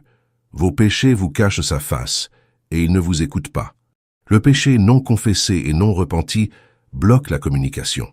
Non pas parce que Dieu a cessé de vous aimer, mais parce que le péché, par sa nature même, crée de la distance. C'est comme un enfant qui a fait quelque chose de mal et qui évite son père. Le père n'a pas bougé, l'enfant s'est caché. Alors parfois, le silence de Dieu est une invitation à l'introspection. Y a-t-il quelque chose que vous savez être mal et que vous ignorez? Y a-t-il de la désobéissance là où Dieu a déjà parlé clairement? Y a-t-il des relations brisées que vous refusez de réparer? Y a-t-il des idoles que vous privilégiez au détriment de lui? Si vous êtes confronté au silence, l'une des premières choses à faire est de demander « Seigneur, montre-moi si quelque chose en moi bloque notre communication. Je veux y remédier. Je veux éliminer toute barrière. Et s'il vous montre quelque chose, agissez immédiatement. Confessez, repentez-vous, restituez-vous si nécessaire. Et voyez comme le silence se brise lorsque la barrière est levée. Et il y a le silence de la maturation. Tout comme un agriculteur plante une graine puis attend, semblant ne rien faire, tandis que la graine germe sous la terre, invisible à l'œil nu, Dieu œuvre parfois en silence. Un travail profond se produit en vous, invisible encore. Vous êtes transformé, préparé et mûri d'une manière qui ne deviendra apparente que plus tard. Marc 4 décrit le royaume de Dieu comme quelqu'un qui jette des graines en terre. Il dort et se lève nuit et jour, et la semence germe et grandit sans qu'il sache comment. La croissance spirituelle est un mystère. Dieu opère des processus qui ne sont ni immédiatement visibles, ni compréhensibles. Et lorsque le moment sera venu, lorsque la gestation sera achevée, le fruit apparaîtra. Mais la gestation se déroule dans l'obscurité, dans le silence, dans l'invisible. Ayez confiance en ce processus. Dieu n'est pas inactif simplement parce que vous ne voyez pas l'action. Il tisse quelque chose de profond qui se révélera en temps voulu. Alors, comment garder sa foi vivante dans le silence? Comment éviter le naufrage spirituel quand on a l'impression que Dieu ne répond pas? Tout d'abord, souvenez-vous des témoignages passés. C'est l'une des raisons pour lesquelles le journal spirituel dont nous avons parlé est si puissant. Relisez-le. Rappelez-vous comment Dieu a parlé auparavant, comment il vous a guidé dans des situations antérieures, comment il a été fidèle lorsque vous doutiez, comment il a ouvert des voies lorsque cela semblait impossible. Construisez des autels de mémoire dans votre cœur. Dans l'Ancien Testament, lorsque Dieu accomplissait quelque chose d'important, le peuple construisait des autels de pierre pour marquer l'endroit et se souvenir de l'intervention divine. Vous avez besoin d'autels mentaux et émotionnels. Des moments que vous revisitez intentionnellement pour vous souvenir. Il a été fidèle, il a pourvu, il a parlé, il m'a guidé. Et le même Dieu qui a fait tout cela n'a pas changé. Il est le même hier, aujourd'hui et pour toujours. S'il l'a fait auparavant, il le fera à nouveau. Ce ne sera peut-être pas de la même manière ni au même moment, mais il sera fidèle. Cela ancre votre âme lorsque les vents du doute tentent de vous emporter. Deuxièmement, maintenez vos habitudes même lorsque vous ne ressentez rien. C'est l'une des disciplines spirituelles les plus importantes et les plus difficiles. Continuez à prier, même si vos prières semblent atteindre des sommets et rebondir. Continuez à lire la parole, même si elle vous semble aride et mécanique. Continuez à servir, même si vous ne voyez pas de résultat. Continuez à participer à la communauté de foi, même si vous êtes en difficulté intérieure. Car voici ce que vous devez comprendre. La foi ne repose pas sur les sentiments. La foi repose sur la fidélité de Dieu. Et votre obéissance en période de sécheresse développe une profondeur de caractère que les périodes d'abondance ne pourraient jamais développer. Chacun peut être fidèle lorsqu'il ressent avec force la présence de Dieu, lorsque ses prières sont exaucées comme il le souhaite, lorsqu'il voit des miracles. C'est facile. Mais quelle foi faut-il pour persévérer quand on ne ressent rien, pour prier quand cela semble vain, pour adorer quand son cœur est sec, pour servir quand on est spirituellement épuisé? Voilà la vraie foi. La foi qui dit « Même s'il me tue, je m'appuierai sur lui », comme l'a déclaré Job. La foi qui dit « Même si le figuier ne fleurit pas et qu'il n'y a pas de raisin sur la vigne, je me réjouirai en l'Éternel », comme l'a proclamé Habacuc. Cette foi profonde, éprouvée, se forge précisément dans les moments de calme où l'on choisit de rester fidèle malgré l'absence de cette foi. Troisièmement, servez intentionnellement et généreusement. L'un des moyens les plus efficaces de traverser les périodes de silence est de se concentrer sur les autres plutôt que sur soi-même. Cela peut sembler paradoxal. Vous êtes en difficulté, alors comment pouvez-vous aider les autres? Mais voici la profonde vérité spirituelle. Quand vous donnez, vous recevez. Quand vous servez, vous êtes servi. Quand vous bénissez, vous êtes béni. Jésus a dit qu'il y a plus de bonheur à donner qu'à recevoir. Donner procure une bénédiction, une joie, un épanouissement qu'on ne trouve nulle part ailleurs. Alors, lorsque vous êtes en silence avec Dieu, trouvez quelqu'un à bénir. Ce pourrait être quelqu'un en difficulté financière, et vous pouvez l'aider. Ce pourrait être quelqu'un de malade, et vous pouvez lui rendre visite. Ce pourrait être quelqu'un de seul, et vous pouvez lui offrir de la compagnie. Ce pourrait être quelqu'un de dépassé, et vous pouvez lui apporter une aide concrète. Ce pourrait être servir dans un secteur de l'Église qui a besoin de bénévoles. Lorsque vous vous engagez dans l'amour et le service, quelque chose se produit dans votre esprit. La stagnation est brisée, l'égocentrisme diminue, et souvent, c'est précisément dans l'acte de servir que Dieu recommence à parler. Parce que vous vous alignez avec son cœur qui est un cœur de serviteur, vous devenez davantage semblable à Jésus, venu non pour être servi, mais pour servir. Et dans cette ressemblance avec Christ, vous trouvez la communion avec Christ. Et dans la communion, vous entendez à nouveau sa voix. Quatrièmement, priez avec soumission et gratitude, et non pas seulement par des supplications. Souvent, lorsque nous sommes en silence avec Dieu, nos prières deviennent désespérées et se concentrent uniquement sur la demande de parler, de répondre, d'agir. Et s'il n'y a rien de mal à demander si nous ne faisons que cela, nous perdons des dimensions entières de communion avec Dieu. Alors, pratiquez des prières de soumission. Seigneur, je ne comprends pas ton silence, mais je m'y abandonne. J'ai confiance que tu sais ce que tu fais. J'ai confiance que tu es à l'œuvre même lorsque je ne le vois pas. Je choisis de croire en ta bonté, même lorsque tes voies ne me semblent pas claires pour l'instant. Je suis à toi. Fais ce qui est le mieux. Et pratiquez des prières de gratitude. Même dans le silence, il y a des raisons d'être reconnaissant. Soyez reconnaissant pour qui Dieu est, quoi qu'il fasse ou ne fasse pas dans votre situation actuelle. Soyez reconnaissant qu'il soit amour, qu'il soit fidèle, qu'il soit puissant, qu'il soit sage. Soyez reconnaissant pour ce qu'il a déjà fait, pour le salut, pour le pardon, pour la vie éternelle, pour les bénédictions passées, pour les personnes qui vous entourent, pour tout ce que vous avez. Lorsque vous passez de « Dieu ne me donne pas ce que je veux » à « Regarde tout ce qu'il m'a déjà donné », quelque chose change. La gratitude n'est pas seulement un sentiment agréable.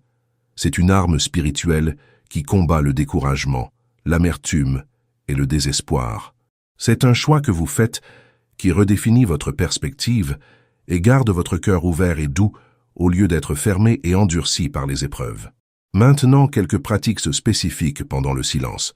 Première pratique, distinguez consciemment le silence de l'indifférence. L'ennemi murmurera des mensonges pendant les périodes de silence divin. Il dira « Tu vois, Dieu ne se soucie pas de toi. S'il se souciait de toi, il répondrait « Tu n'es pas assez important. Tes prières ne comptent pas. » Ce sont des mensonges venus tout droit de l'enfer. Dieu n'est jamais indifférent à ton égard.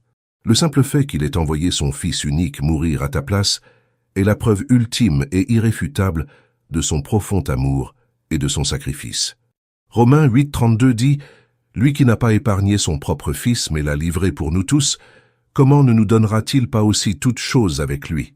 Si Dieu t'a suffisamment aimé pour donner Jésus, il se soucie certainement de chaque détail de ta vie maintenant.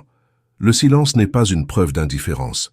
C'est une méthode de développement temporaire que ce même Dieu d'amour utilise pour t'amener plus profondément. Combattez donc activement les mensonges. Quand la pensée « Dieu s'en fiche » vous vient, répondez immédiatement à voix haute si nécessaire. C'est un mensonge. Dieu a prouvé son amour pour moi sur la croix. Il se soucie profondément de moi. Le silence n'est pas un abandon. Je choisis de faire confiance à sa nature même lorsque je ne comprends pas ses méthodes. Vous devez vous efforcer de renouveler votre esprit, de rejeter les mensonges et de vous ancrer dans la vérité. Car l'ennemi est un menteur et le père du mensonge, et il profite des moments de vulnérabilité pour semer des doutes dévastateurs. Ne lui laissez pas de place. Deuxième pratique, préservez votre paix intérieure par des déclarations de foi intentionnelles. Contrôlez consciemment ce que vous dites sur votre situation. Proverbes 18 et 21 disent que la mort et la vie sont au pouvoir de la langue. Vos paroles ont du pouvoir. Elles façonnent votre réalité intérieure et souvent aussi votre réalité extérieure. Alors, cessez de confesser votre négativité, vos doutes et votre désespoir. Arrêtez de dire « Dieu ne me parle jamais. Je n'entends jamais rien. Je suis un échec spirituel. Ma foi est trop faible. » Chaque fois que vous dites ces choses, vous les renforcez. Vous les rendez plus réelles dans votre expérience. Vous creusez un sillon mental qui s'approfondit à chaque répétition. commencez plutôt à proclamer les vérités bibliques concernant votre situation. Dieu est avec moi. Il a promis de ne jamais me quitter ni m'abandonner. Il œuvre même quand je ne le vois pas. Il fait concourir toutes choses à mon bien parce que je l'aime.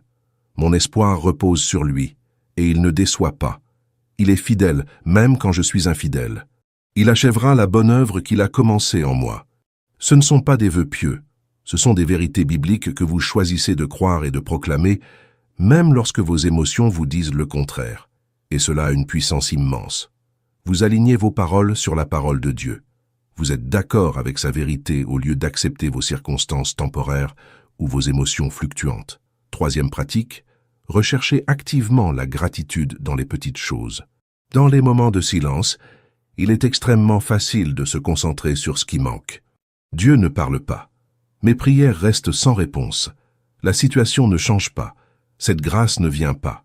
Et plus vous vous concentrez sur ce manque, plus il domine votre perspective, jusqu'à ce que vous ne puissiez plus rien voir d'autre. Il vous faut donc intentionnellement, presque agressivement, vous concentrer sur ce qui est présent, et non sur ce qui est absent. Chaque jour, faites une liste. Écrivez-la littéralement. 10 choses pour lesquelles vous êtes reconnaissant aujourd'hui. Et ce ne peut pas être les mêmes 10 choses tous les jours. Il faut les chercher. Avez-vous de l'air dans vos poumons pour respirer? Soyez reconnaissant. Vous êtes-vous réveillé aujourd'hui? Soyez reconnaissant. Avez-vous de quoi manger? Soyez reconnaissant. Avez-vous un endroit où dormir? Soyez reconnaissant. Y a-t-il des gens dans votre vie qui vous aiment? Soyez reconnaissant. Avez-vous accès à la parole de Dieu? Soyez reconnaissant. Vivez-vous dans un endroit où vous pouvez prier librement? Soyez reconnaissant. Avez-vous vu quelque chose de beau aujourd'hui? Une fleur, un coucher de soleil, le sourire d'un enfant? Soyez reconnaissant. Avez-vous ressenti de la gentillesse, aussi petite soit-elle? Soyez reconnaissant. Et voici ce qui est puissant dans tout cela. La gratitude modifie la chimie de votre cerveau. Neurologiquement, on ne peut pas être totalement reconnaissant et totalement anxieux en même temps. Ce sont des états mentaux qui s'excluent mutuellement. Ainsi, en pratiquant la gratitude, vous déplacez l'anxiété. Vous changez de perspective. Vous commencez à voir que même au cœur du silence, même au cœur des difficultés, Dieu est toujours présent, toujours présent, toujours présent.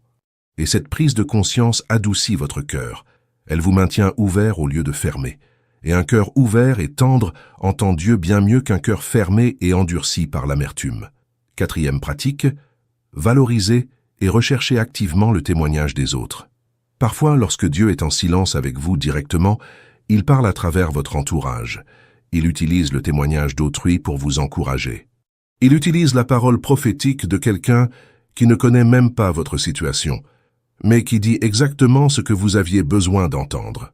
Il utilise un sermon qui semble vous avoir été adressé spécifiquement. Il utilise une conversation informelle, où quelqu'un partage son propre parcours et où vous vous identifiez profondément. Soyez attentifs à ces manières dont Dieu parle indirectement.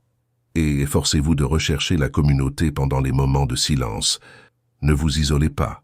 Quand on est en difficulté spirituelle, la tentation est de se replier sur soi, de se cacher, de faire comme si tout allait bien alors que ce n'est pas le cas. Mais Hébreux 10:25 nous exhorte à ne pas négliger les rassemblements, surtout à l'approche du jour de la victoire. Vous avez plus que jamais besoin de communauté dans le désert. Vous avez besoin des encouragements, des prières, de la force collective du corps du Christ. Alors, soyez vulnérables. Partagez vos difficultés avec des personnes de confiance. Demandez des prières, demandez des encouragements et recevez ce qu'elles vous offrent. Dieu vous aide souvent par les mains et les voix de son peuple. Cinquième pratique, soyez attentifs aux petits signes. Quand Dieu se tait sur les grands et évidents chemins, soyez plus attentifs aux petits signes subtils. Un verset qui vous revient sans cesse à l'esprit même lorsque vous ne lisez pas la Bible. Une chanson qui passe à la radio juste au moment où vous avez besoin d'encouragement et dont les paroles parlent directement de votre situation. Une conversation familiale qui est en réalité tout sauf informelle, car la personne dit quelque chose que vous aviez désespérément besoin d'entendre. Une opportunité qui surgit de nulle part et semble correspondre exactement à ce que vous avez prié. Une rencontre fortuite, en réalité divinement orchestrée. Dieu ne se limite pas à des méthodes spectaculaires. En fait, il agit le plus souvent de manière subtile et naturelle, s'immisçant dans la vie quotidienne de manière à ce que vous soyez attentif pour reconnaître sa main. Vous souvenez-vous d'Élie? Dieu n'était pas dans le vent violent, le tremblement de terre ou le feu. Il était dans la voix douce et légère, ce murmure si doux qu'il exigeait silence et pleine conscience pour l'entendre. Si vous vous attendez seulement à des manifestations spectaculaires, vous risquez de passer complètement à côté des subtiles manières dont Dieu communique avec vous en ce moment. Alors aiguisez vos sens spirituels, soyez attentifs, observez, demandez-vous, « Seigneur, que dis-tu à travers cela? Comment es-tu présent ici ?» Et vous commencerez peut-être à reconnaître qu'il n'a jamais été vraiment silencieux. Vous écoutiez simplement de travers. Transformons maintenant tout ce que nous avons vu en un mode de vie durable, car l'objectif n'est pas de se contenter de quelques jours ou semaines de pratiques spirituelles intenses pour ensuite retomber dans ses vieilles habitudes. Il s'agit d'intégrer ces principes si profondément qu'ils deviennent qui vous êtes, et non pas seulement une activité occasionnelle. Vous avez besoin d'un plan de vie structuré qui fasse de l'écoute de la voix de Dieu un rythme constant et non un événement occasionnel. Laissez-moi vous aider à construire cela. Routine quotidienne. Nous avons déjà établi un temps matinal avec Dieu. Le silence, la parole, l'écoute, l'écriture, l'obéissance, c'est votre point d'ancrage, non négociable. Mais ajoutez aussi de petites pauses tout au long de la journée. On ne peut pas vivre avec l'intensité d'une réunion matinale de 60 minutes toute la journée. Votre attention se perdra dans d'autres choses, et c'est normal et nécessaire. Mais vous pouvez créer des moments de reconnexion. Programmez des alarmes sur votre téléphone, 3 ou 4 par jour, qui vous rappellent simplement. Faites une pause, respirez, reconnectez-vous. Cela peut prendre seulement 60 secondes. Vous arrêtez ce que vous faites, fermez les yeux, respirez profondément et dites « Seigneur, je te reconnais, tu es avec moi maintenant. Aide-moi à vivre ce moment en ta présence. » Cela vous maintient ancré. Cela vous empêche de vous perdre complètement dans le chaos de la journée. Cela crée un rythme de retour constant à Dieu. Ou utilisez les activités quotidiennes comme déclencheurs de prière. Chaque fois que vous conduisez, priez. Au lieu de laisser votre esprit vagabonder ou de vous laisser perturber par les embouteillages, profitez-en pour parler à Dieu. Chaque fois que vous accomplissez une tâche ménagère, comme faire la vaisselle ou plier le linge, pratiquez la présence de Dieu. Frère Laurent, moine du XVIIe siècle, est devenu célèbre pour cela. Il travaillait à la cuisine du monastère et transformait les tâches les plus banales en un culte continu. Il parlait à Dieu en faisant la vaisselle. Il remerciait Dieu pour la nourriture qu'il lui fournissait en préparant les repas. Il rencontrait Dieu non seulement à la chapelle, mais aussi dans la cuisine. Et vous pouvez faire de même. Transformez l'ordinaire en sacré par une attention intentionnelle à la présence de Dieu en toutes choses. Routine hebdomadaire. Prévoyez un moment plus long, peut-être 2 à 3 heures, pour faire le point et planifier. Choisissez un jour précis, par exemple un samedi ou un dimanche après-midi, et réservez-le. Utilisez la première partie pour faire le point sur la semaine écoulée. Ouvrez votre journal spirituel. Relisez ce que vous avez écrit pendant la semaine. Identifiez les thèmes. Que vous enseignez Dieu? Où l'avez-vous vu à l'œuvre? Où avez-vous bien obéi? Où avez-vous échoué? Quel schéma de péché voyez-vous devoir corriger? Quelle croissance pouvez-vous célébrer? Soyez honnête et minutieux dans ce bilan. Ne soyez pas superficiel. Réfléchissez sincèrement. Ensuite, pensez à la semaine à venir. Quels sont vos engagements majeurs? Quelles sont les décisions importantes à prendre? Quels sont les défis que vous savez déjà devoir relever? Quelles sont les occasions de servir ou de bénir? Priez spécifiquement pour chacun de ces points. Demandez la sagesse pour vos décisions. Demandez la force pour vos défis. Demandez à Dieu de vous montrer où il veut vous utiliser. Puis, planifiez. Comment allez-vous honorer Dieu dans chaque situation? Quels principes bibliques s'appliquent? Comment pouvez-vous vous préparer concrètement? Cette planification intentionnelle vous permet d'être proactif plutôt que réactif. Elle vous permet de vivre intentionnellement plutôt que de vous laisser porter par le courant de la vie. Routine trimestrielle. Tous les 3 mois, faites une évaluation plus approfondie et plus complète. Prévoyez une demi-journée, voire une journée entière, si possible. Sortez de votre environnement habituel, si possible. Trouvez un endroit calme où vous ne serez pas interrompu. Examinez attentivement plusieurs aspects de votre vie. Sur le plan spirituel, grandissez-vous. Votre intimité avec Dieu augmente-t-elle ou diminue-t-elle? Lisez-vous et mémorisez-vous davantage les Écritures. Priez-vous plus profondément et plus régulièrement. Obéissez-vous plus rapidement sur le plan relationnel. Vos relations les plus importantes sont-elles saines? Y investissez-vous suffisamment? Y a-t-il des conflits non résolus qui nécessitent une attention particulière? Êtes-vous la personne que Dieu vous a appelée à être dans ces relations? Professionnellement, travaillez-vous avec excellence, unis pour le Seigneur? Utilisez-vous vos dons? Faites-vous une différence? Faites-vous des compromis sur votre intégrité dans quelque domaine que ce soit? Financièrement, gérez-vous bien les ressources que Dieu vous a confiées? Êtes-vous généreux? Êtes-vous coincé dans des dettes inutiles? Planifiez-vous l'avenir avec sagesse? Physiquement, prenez-vous soin du corps que Dieu vous a donné? Faites-vous de l'exercice? Mangez-vous bien et reposez-vous suffisamment? Ou négligez-vous votre corps d'une manière qui vous portera préjudice à long terme?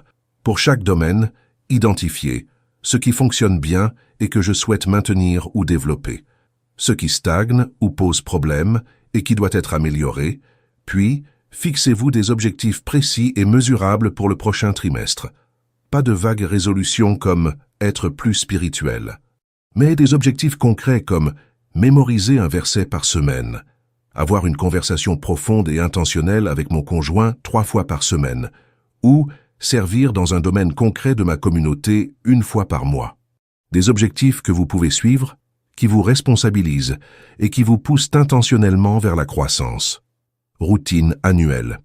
À la fin de chaque année ou au début de la nouvelle, accordez-vous une retraite personnelle. Même si ce n'est qu'une journée, voire un week-end si possible, sortez complètement de votre routine, allez ailleurs si possible, et profitez de ce temps pour une profonde réflexion et une orientation. Passez en revue l'année écoulée. Utilisez votre journal spirituel pour tracer votre chemin. Célébrez les victoires, grandes et petites. Remerciez Dieu pour elles. Pleurez les pertes, les échecs et les regrets. Confiez-les à Dieu et recevez son pardon et sa grâce. Identifiez les schémas généraux. En considérant l'année dans son ensemble, quels thèmes émergent? Que faisait Dieu? Quelles leçons enseignait-il? Quel caractère développait-il? Quelles portes a-t-il ouvertes ou fermées? Et pourquoi? Cherchez ensuite une orientation précise pour la nouvelle année. Pas seulement matériellement ou professionnellement, même si cela peut en faire partie, mais surtout spirituellement. Comment Dieu veut-il que vous grandissiez l'année prochaine? Quel aspect du caractère du Christ souhaite-t-il développer en vous? La patience, la générosité, le courage, l'humilité. Quelle discipline spirituelle souhaite-t-il que vous ajoutiez ou approfondissiez? Le jeûne, la mémorisation des Écritures, le service sacrificiel? Quelle relation nécessite une attention renouvelée? Quel appel ou quel but place-t-il sur votre cœur?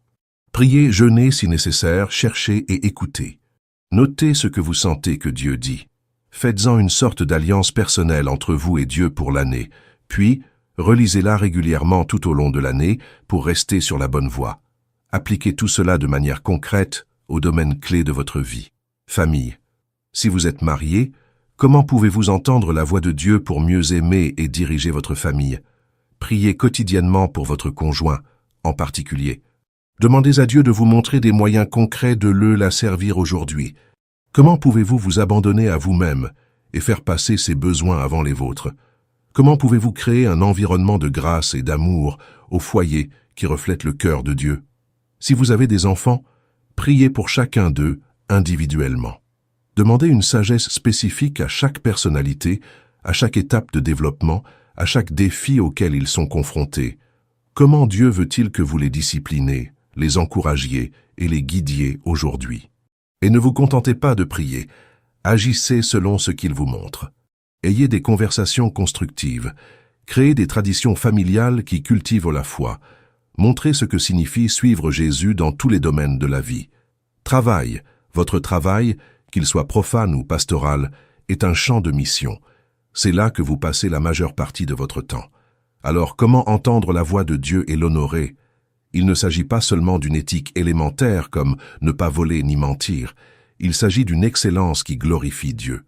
Il s'agit de servir collègues et clients d'une manière qui reflète Christ. Il s'agit d'utiliser vos dons uniques pour apporter des contributions qui comptent éternellement. Priez régulièrement pour votre travail.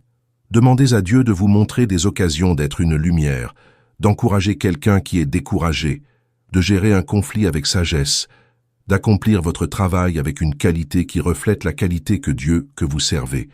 Et soyez attentifs. Dieu place souvent sur votre chemin professionnel des personnes spécifiques qui ont besoin de quelque chose que vous seul pouvez offrir. Une oreille compatissante, une parole d'espoir, un acte concret de bonté. Ne manquez pas ces occasions divines en vous concentrant uniquement sur vos tâches et vos échéances. Finances. Comment Dieu veut-il que vous gériez les ressources qu'il vous a confiées? Parce que tout lui appartient. Vous n'êtes qu'un gestionnaire temporaire. Recherchez donc sa direction en matière de budget, de générosité, d'investissement et d'endettement. Dépensez-vous selon les valeurs du royaume ou celles du monde. Êtes-vous généreux non seulement avec les restes, mais aussi avec les prémices? Planifiez-vous l'avenir avec sagesse ou vivez-vous impulsivement? Êtes-vous prisonnier de dettes qui vous asservissent ou vivez-vous selon vos moyens avec contentement? Les finances sont intensément spirituelles, car elles révèlent vos valeurs profondes et en qui vous avez véritablement confiance. Alors ne les prenez pas à la légère. Recherchez activement la voie de Dieu pour savoir comment gérer votre argent de manière à l'honorer et à bénir les autres. Ministère. Comment utilisez-vous vos dons spirituels pour édifier le corps du Christ? 1 Pierre 4 et 10 disent que chacun doit mettre au service des autres les dons qu'il a reçus, en administrant fidèlement la grâce de Dieu sous ses diverses formes. Vous avez des dons. Tout le monde en a. Enseignement, encouragement, service, générosité, leadership, miséricorde, hospitalité, entre autres. Avez-vous découvert les vôtres? Les utilisez-vous ou les enfouissez-vous? Où Dieu vous appelle-t-il à servir? Dans l'église locale? Dans un ministère communautaire? Dans les missions? N'attendez pas un appel soudain. Commencez à servir là où il y a un besoin et où vos dons s'accordent. Et si vous servez fidèlement, Dieu clarifiera et élargira votre rôle. Objectif. Quelle est la raison unique de votre existence sur Terre? Pour quelle mission Dieu vous a-t-il créé que personne d'autre ne peut accomplir de la même manière? Ce n'est pas une question à laquelle il faut répondre d'un coup. C'est une question avec laquelle il faut vivre, à explorer au fil des ans, avec Dieu comme guide. Mais vous devez chercher activement la réponse. Observez l'intersection de vos dons, de vos passions, de vos expériences, y compris votre souffrance, et des besoins qui vous entourent. C'est là que ces 4 éléments se rencontrent généralement, que vous trouverez votre raison d'être. Et priez constamment. Seigneur, pourquoi m'as-tu créé? Comment veux-tu utiliser ma vie pour ta gloire et le bien des autres? Montre-moi, guide-moi, et donne-moi le courage d'obéir quand tu me le révèles. Et voici un point crucial que j'ai déjà mentionné, mais qui mérite d'être renforcé. Enseignez tout cela aux autres. Lorsque vous apprenez à entendre la voix de Dieu, ne conservez pas égoïstement cette connaissance. Partagez-la, disciplinez-la, encadrez-la. Utilisez ce que vous avez appris pour équiper les autres à faire de même. Cela multiplie l'impact de manière exponentielle, et il se produit quelque chose de profond lorsque vous enseignez. Vous apprenez encore plus. Enseigner vous oblige à articuler et à organiser vos connaissances de manière à approfondir votre propre compréhension. Vous découvrez des lacunes à combler. Vous êtes interpellé par des questions que vous n'aviez pas envisagées.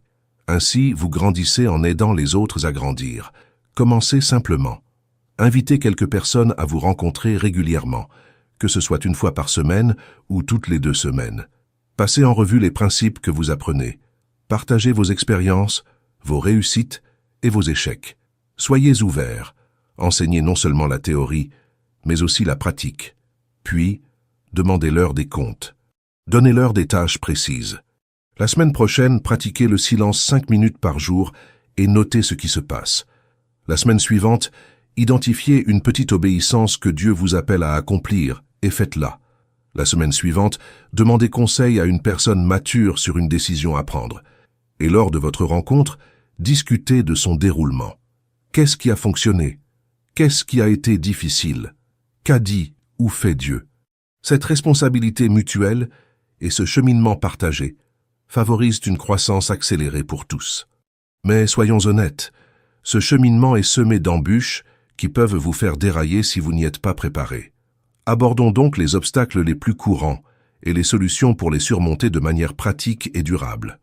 Le manque de temps est probablement l'obstacle que vous entendrez et utiliserez le plus souvent. Tout le monde est occupé. Chacun a 1000 exigences. Travail, famille, responsabilités, engagements sociaux. La liste est longue. Et c'est précisément pourquoi vous devez être résolument intentionnel. Le temps n'apparaîtra pas comme par magie. Il faut le créer. Et voici la dure vérité que personne ne veut entendre, mais dont tout le monde a besoin. On trouve toujours du temps pour ce qui compte vraiment pour nous. Toujours.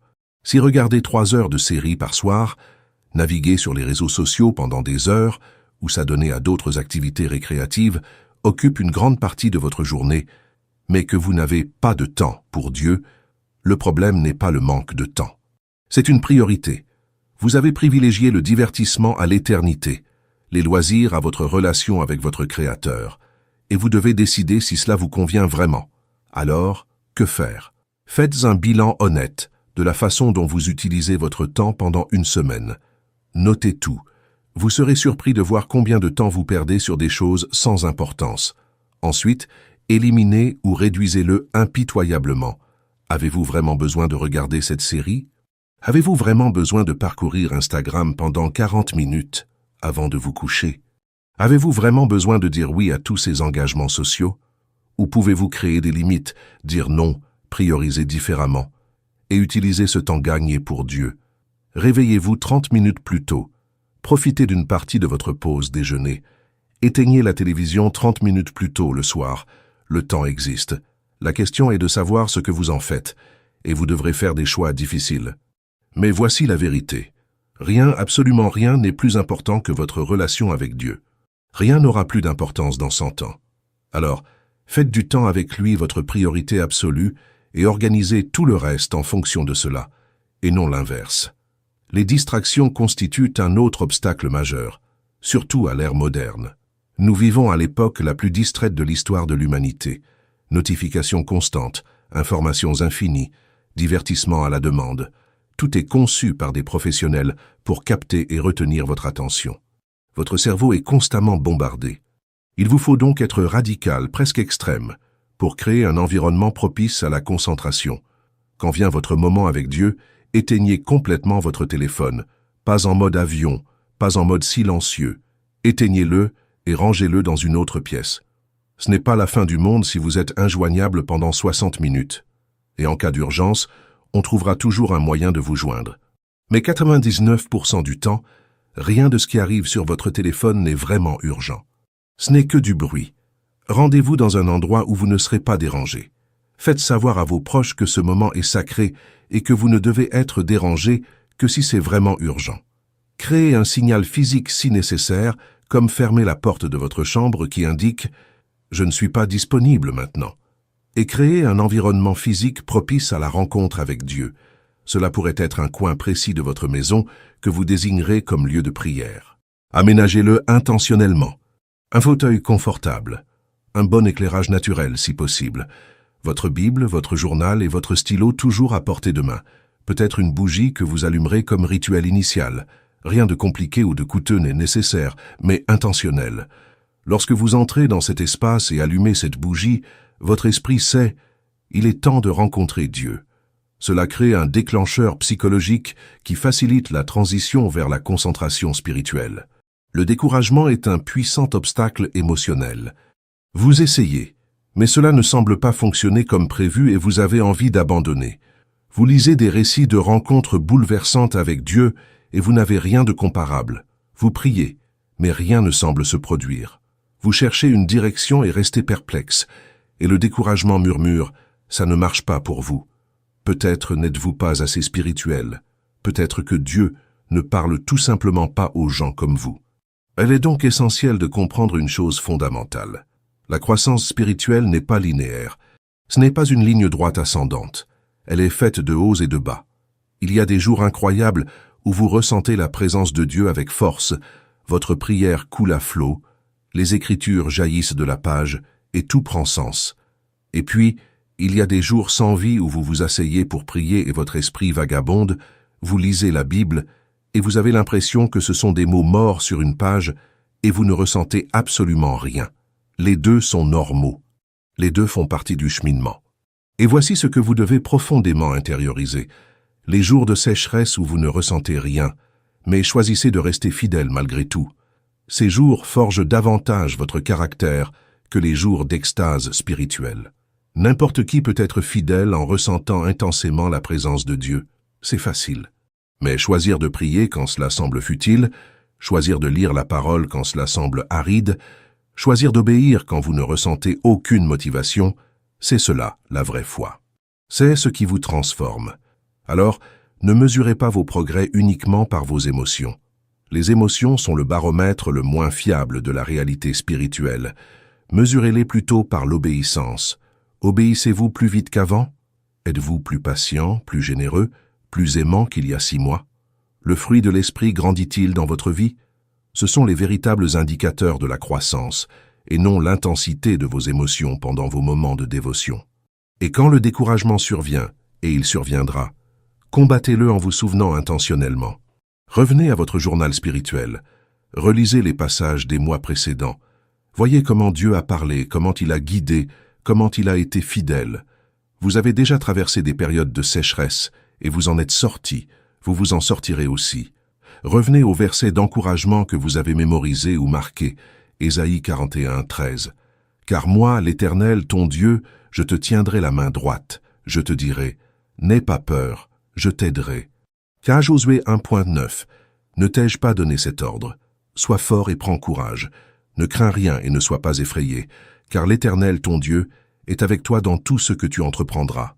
Exprimez-vous ces vérités, à voix haute si nécessaire, car en réalité le découragement est souvent un mensonge émotionnel qui ne correspond pas à la réalité. Dieu est avec vous, œuvre en vous et ne vous abandonnera jamais. Le doute est un autre obstacle qui peut vous paralyser. Vous vous demandez constamment, ai-je vraiment entendu Dieu ou était-ce seulement mon imagination? Dieu parlait-il ou était-ce seulement mes pensées? Comment en être sûr? Et ce doute, s'il n'est pas maîtrisé, peut vous empêcher d'agir. Vous vous enlisez dans une analyse paralysante. Vous vous posez sans cesse des questions, sans jamais avoir assez confiance pour agir. Alors, écoutez bien. Un certain niveau de questionnement sain est bénéfique. Il vous maintient humble. Il vous maintient dépendant de la confirmation par les Écritures, des conseillers et de la paix intérieure.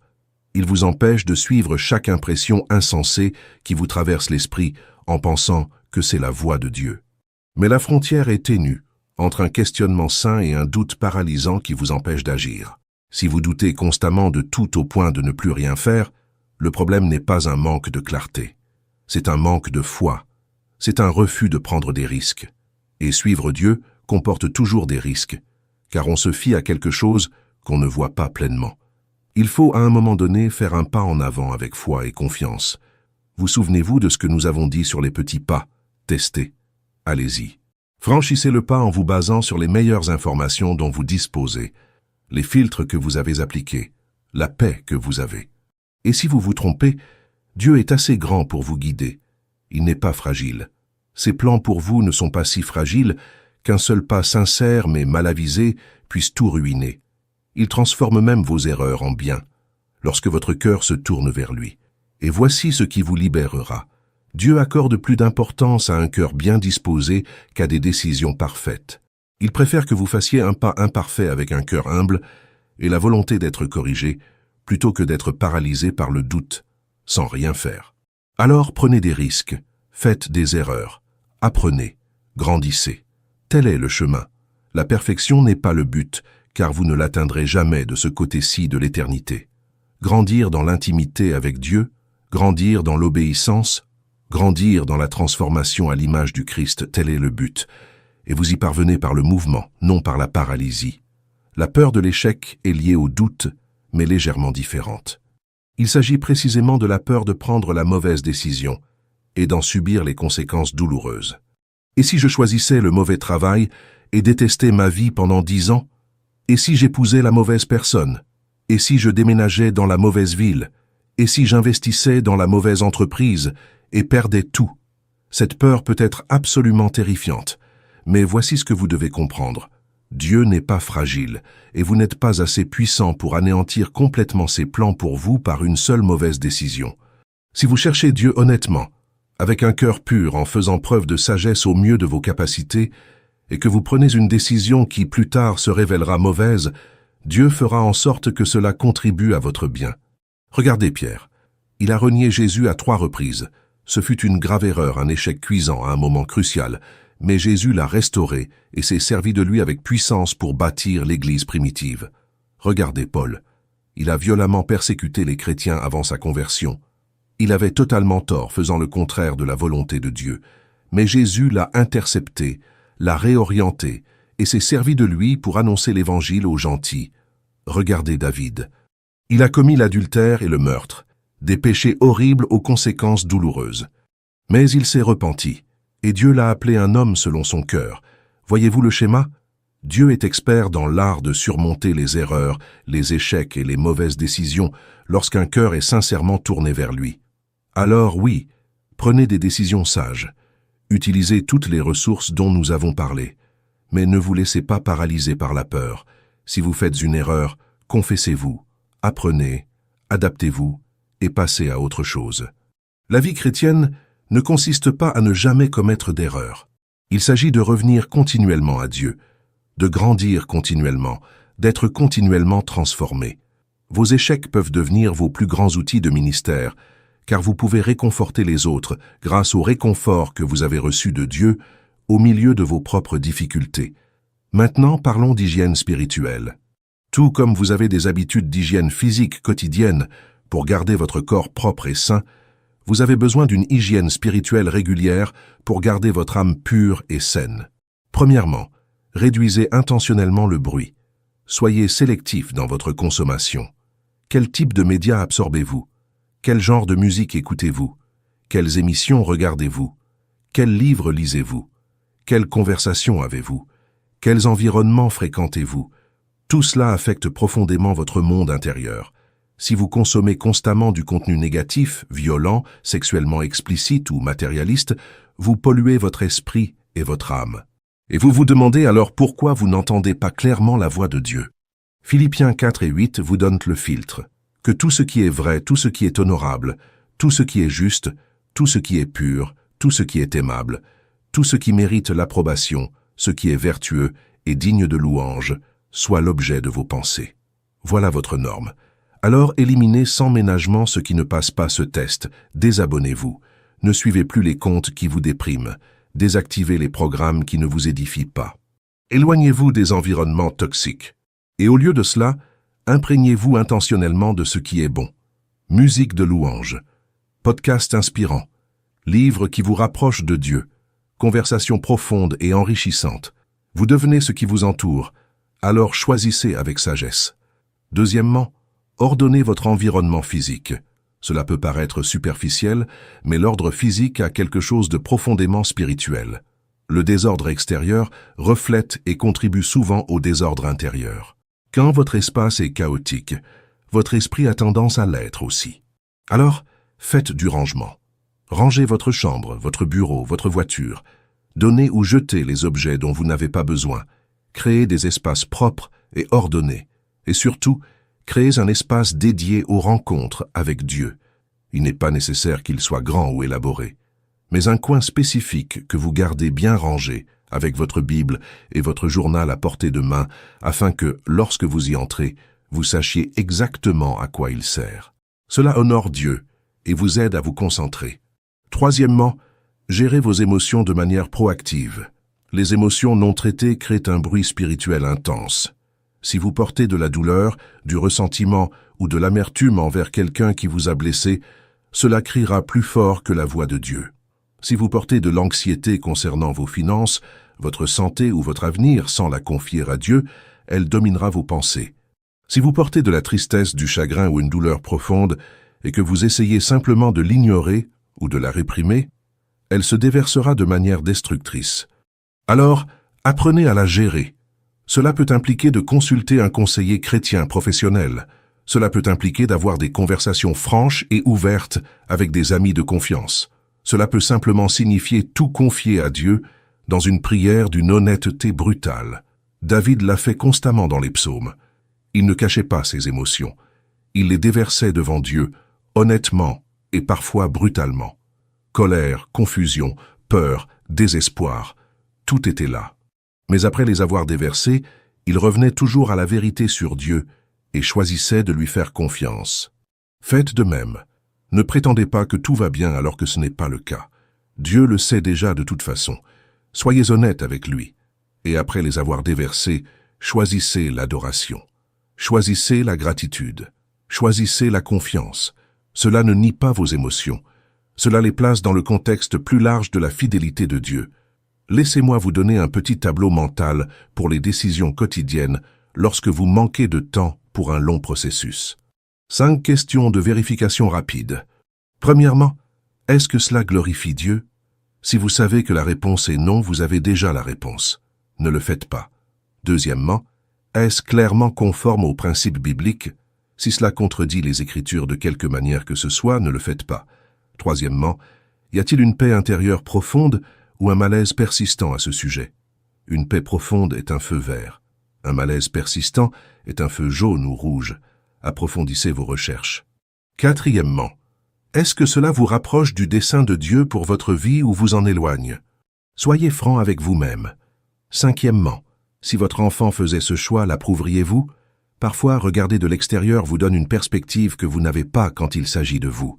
Si vous avez répondu positivement et avec assurance à ces 5 questions, vous pouvez probablement avancer. Si une ou plusieurs réponses sont négatives ou incertaines, arrêtez. Priez davantage. Demandez conseil. Ne vous précipitez pas. Attendez d'avoir plus de clarté. Ces 5 questions constituent un filtre rapide, mais efficace pour la plupart des décisions du quotidien. Et faites une auto-évaluation régulière. Chaque semaine, réservez 15 minutes pour vous demander « Comment s'est passée ma semaine spirituellement? Où ai-je vu Dieu à l'œuvre? Où ai-je obéi? Où ai-je échoué?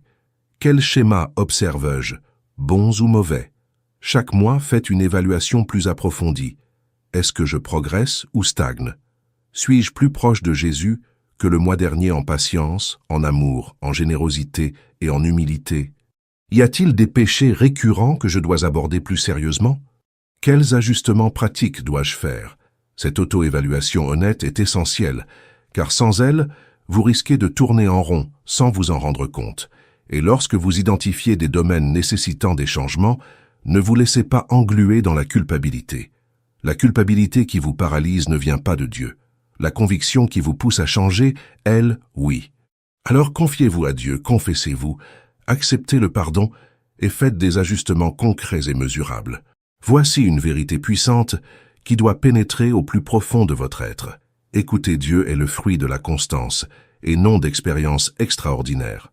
La plupart des gens attendent un moment marquant, une vision spectaculaire, une voix audible, une révélation à couper le souffle.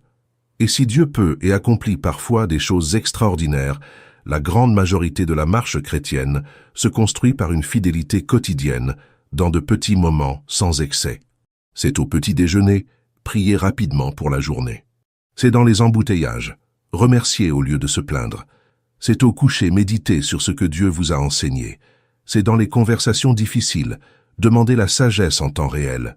C'est dans la tentation, choisir d'obéir même quand personne ne vous regarde, et que vous pourriez facilement justifier votre désobéissance.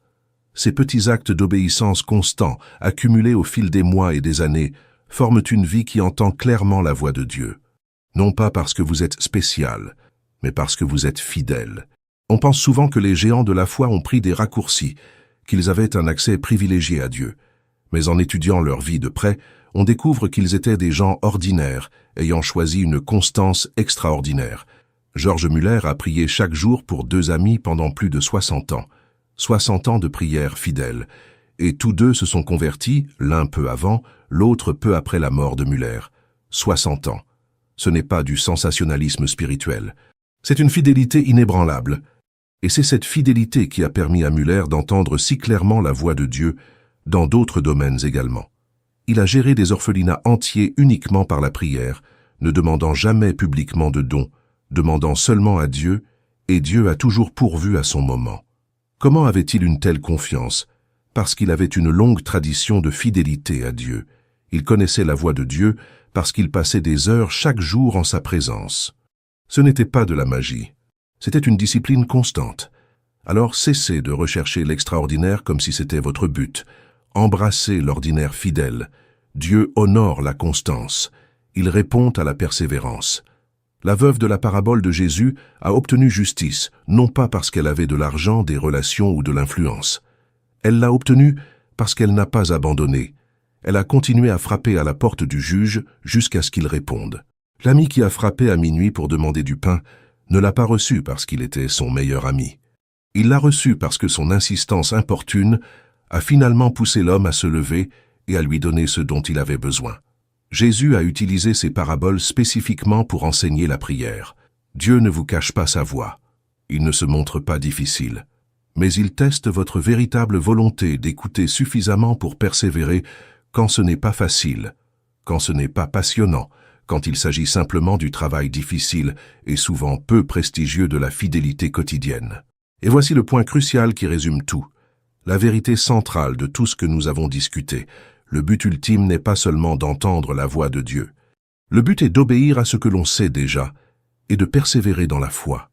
Nombreux sont ceux qui sont tellement obsédés par l'envie d'en entendre davantage, de recevoir de nouvelles révélations, de vivre des expériences plus profondes, qu'ils ignorent complètement ce que Dieu a déjà clairement dit dans les Écritures et dans les impressions qu'il a déjà données. La Bible entière est remplie d'instructions limpides qui ne nécessitent aucune interprétation complexe ni révélation supplémentaire. Aime Dieu de tout ton cœur, de toute ton âme, de tout ton esprit et de toute ta force. Aime ton prochain comme toi-même. Pardonne comme tu as été pardonné. Sois fidèle dans le mariage. Honore tes parents. Élève tes enfants dans la voie du Seigneur. Sois droit et honnête dans toutes tes relations. Sers les pauvres et les vulnérables. Mets tes dons au service de l'Église. Pratique la générosité sacrificielle. Recherche la justice. Marche dans l'humilité. Dis la vérité avec amour. Ce ne sont pas des suggestions facultatives. Ce sont des commandements directs et clairs.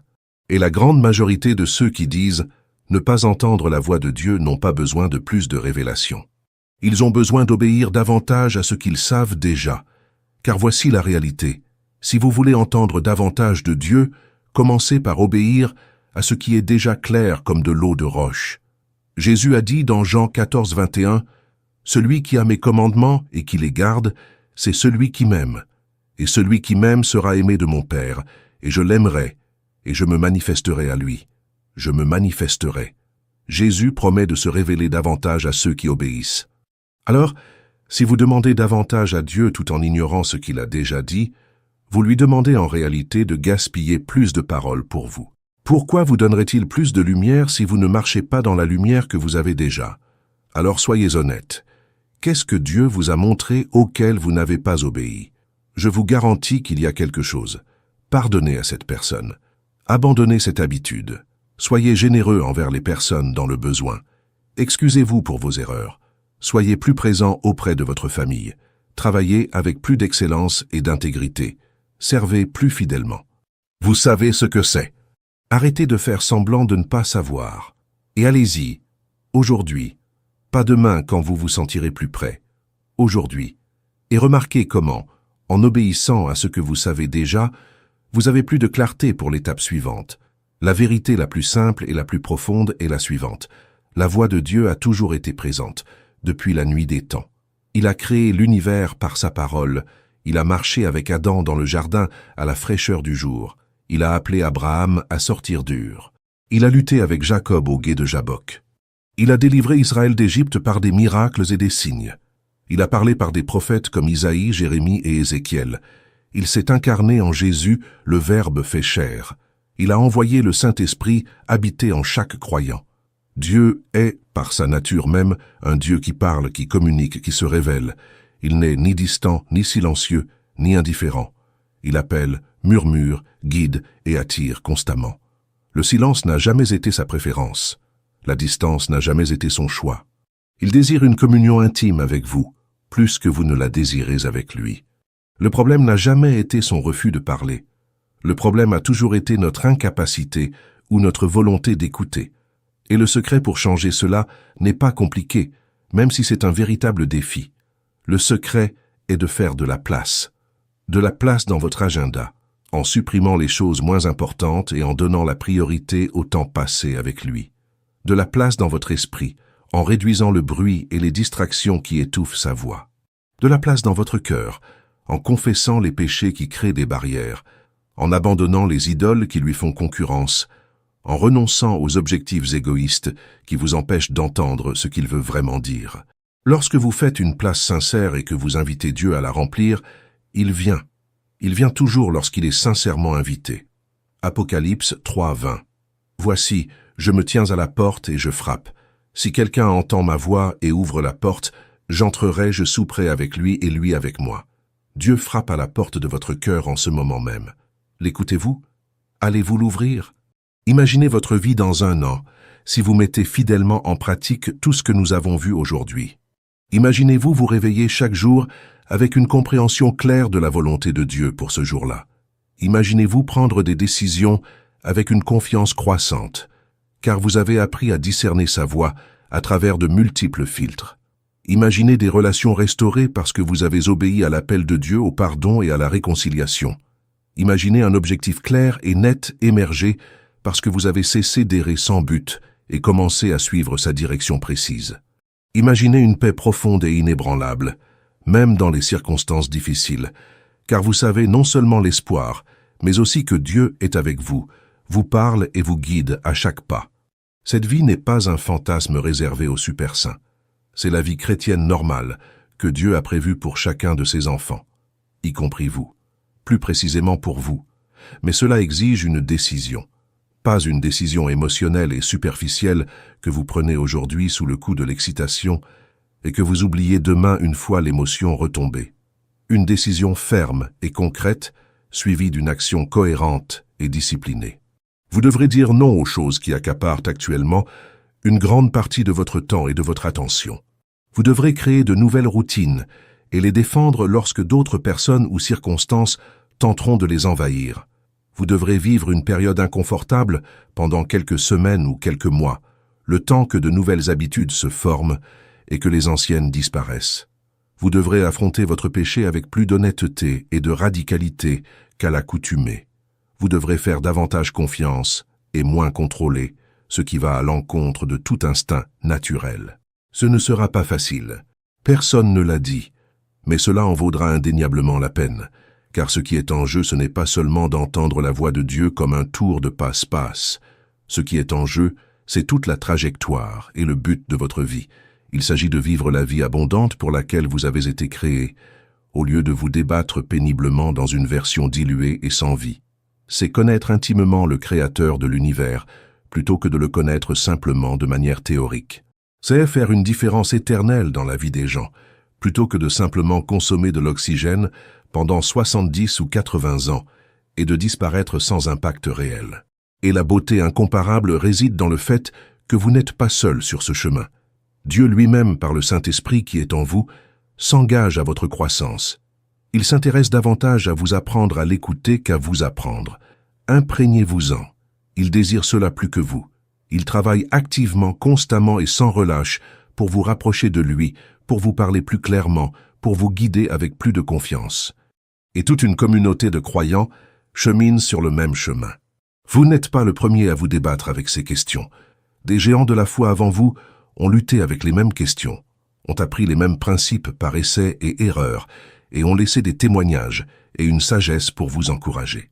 Vous entrez dans une tradition bimillénaire de personnes qui ont cherché Dieu et l'ont trouvé. Et le même Dieu qui s'est révélé à eux, à Abraham, Moïse, David, Marie, Pierre, Paul, et à d'innombrables saints au fil des siècles, ce même Dieu veut se révéler à vous. Pas moins, non pas de manière diminuée, mais pleinement, personnellement, avec force. La vie dont vous avez toujours rêvé, la clarté que vous avez toujours recherchée, le but que vous avez toujours ressenti comme manquant sans parvenir à l'exprimer, tout cela est accessible lorsque vous apprenez à écouter et à obéir à la voix de celui qui vous a créé, qui vous connaît parfaitement et qui vous aime plus que vous ne pouvez l'imaginer. C'est l'invitation qui s'offre à vous maintenant. Pas demain, pas la semaine prochaine, quand les choses seront moins trépidantes. Maintenant, accueillez-la à bras ouverts. Vivez-la de tout votre cœur et constatez comme tout change lorsque vous placez l'écoute et l'obéissance à Dieu au cœur de votre vie. Avant de quitter cette vidéo, et de retourner à votre routine, j'ai une question cruciale à vous poser. Si cet enseignement vous a touché, si vous avez appris aujourd'hui des principes qui peuvent véritablement révolutionner votre vie spirituelle, voici 3 choses que vous devez faire dès maintenant. Tout d'abord, laissez un commentaire ci-dessous et partagez le point précis qui vous a le plus touché. S'agissait-il de créer de l'espace par le silence intentionnel, des 3 filtres pour discerner la voix de Dieu, de petites obéissances pour une plus grande clarté, de gérer le silence de Dieu? N'hésitez pas à laisser un commentaire. Ce message ne vise pas seulement à m'aider à comprendre quel type de contenu fait une réelle différence dans vos vies. Il vise à encourager et à édifier ceux qui le liront. En partageant votre témoignage, même s'il ne s'agit que d'une phrase expliquant comment Dieu vous a parlé à travers cette vidéo, vous êtes une lumière pour ceux qui sont sur le même chemin. Vous créez une communauté. Vous multipliez l'impact. Alors ne passez pas à côté de cela. Prenez 30 secondes maintenant pour laisser votre commentaire. Deuxièmement, si vous n'êtes pas encore abonné à cette chaîne, cliquez sur le bouton « S'abonner » maintenant. Pourquoi? Parce que votre cheminement pour apprendre à entendre la voix de Dieu ne s'arrête pas avec cette seule vidéo. Il ne fait que commencer. Et je m'engage à continuer de vous transmettre des enseignements bibliques profonds et pratiques qui vous aideront à grandir spirituellement, à vivre avec détermination et à faire une différence éternelle.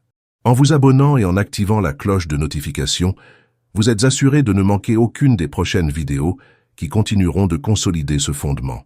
Nous bâtissons une communauté de personnes qui cherchent Dieu avec ardeur, et je souhaite que vous en fassiez partie. Troisièmement, partagez cette vidéo. Pensez à quelqu'un dans votre vie qui a besoin d'entendre ce message.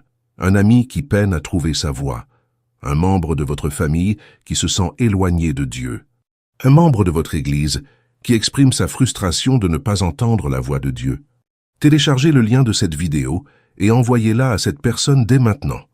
Envoyez un message simple. J'ai regardé cette vidéo et j'ai pensé à toi. Je pense qu'elle t'aidera. Vous n'imaginez pas l'impact que cela peut avoir. Cette personne est peut-être exactement là où cet enseignement lui manquait pour une percée spirituelle. Et vous pouvez être l'instrument que Dieu utilise pour la connecter à la réponse qu'elle cherche.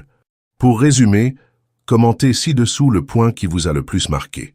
Abonnez-vous à la chaîne et activez les notifications. Et partagez cette vidéo avec quelqu'un qui a besoin de l'entendre.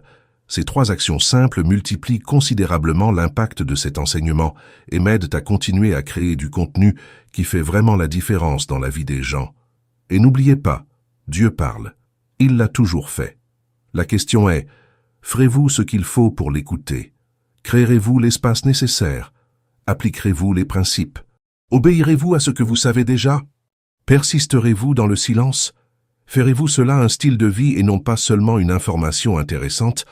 Le choix vous appartient, et ce choix déterminera la trajectoire de votre vie. Choisissez avec sagesse, choisissez avec courage, choisissez aujourd'hui. Que Dieu vous bénisse profondément et vous guide à chaque étape de ce cheminement vers l'écoute et l'obéissance à sa voix. À bientôt pour la prochaine vidéo.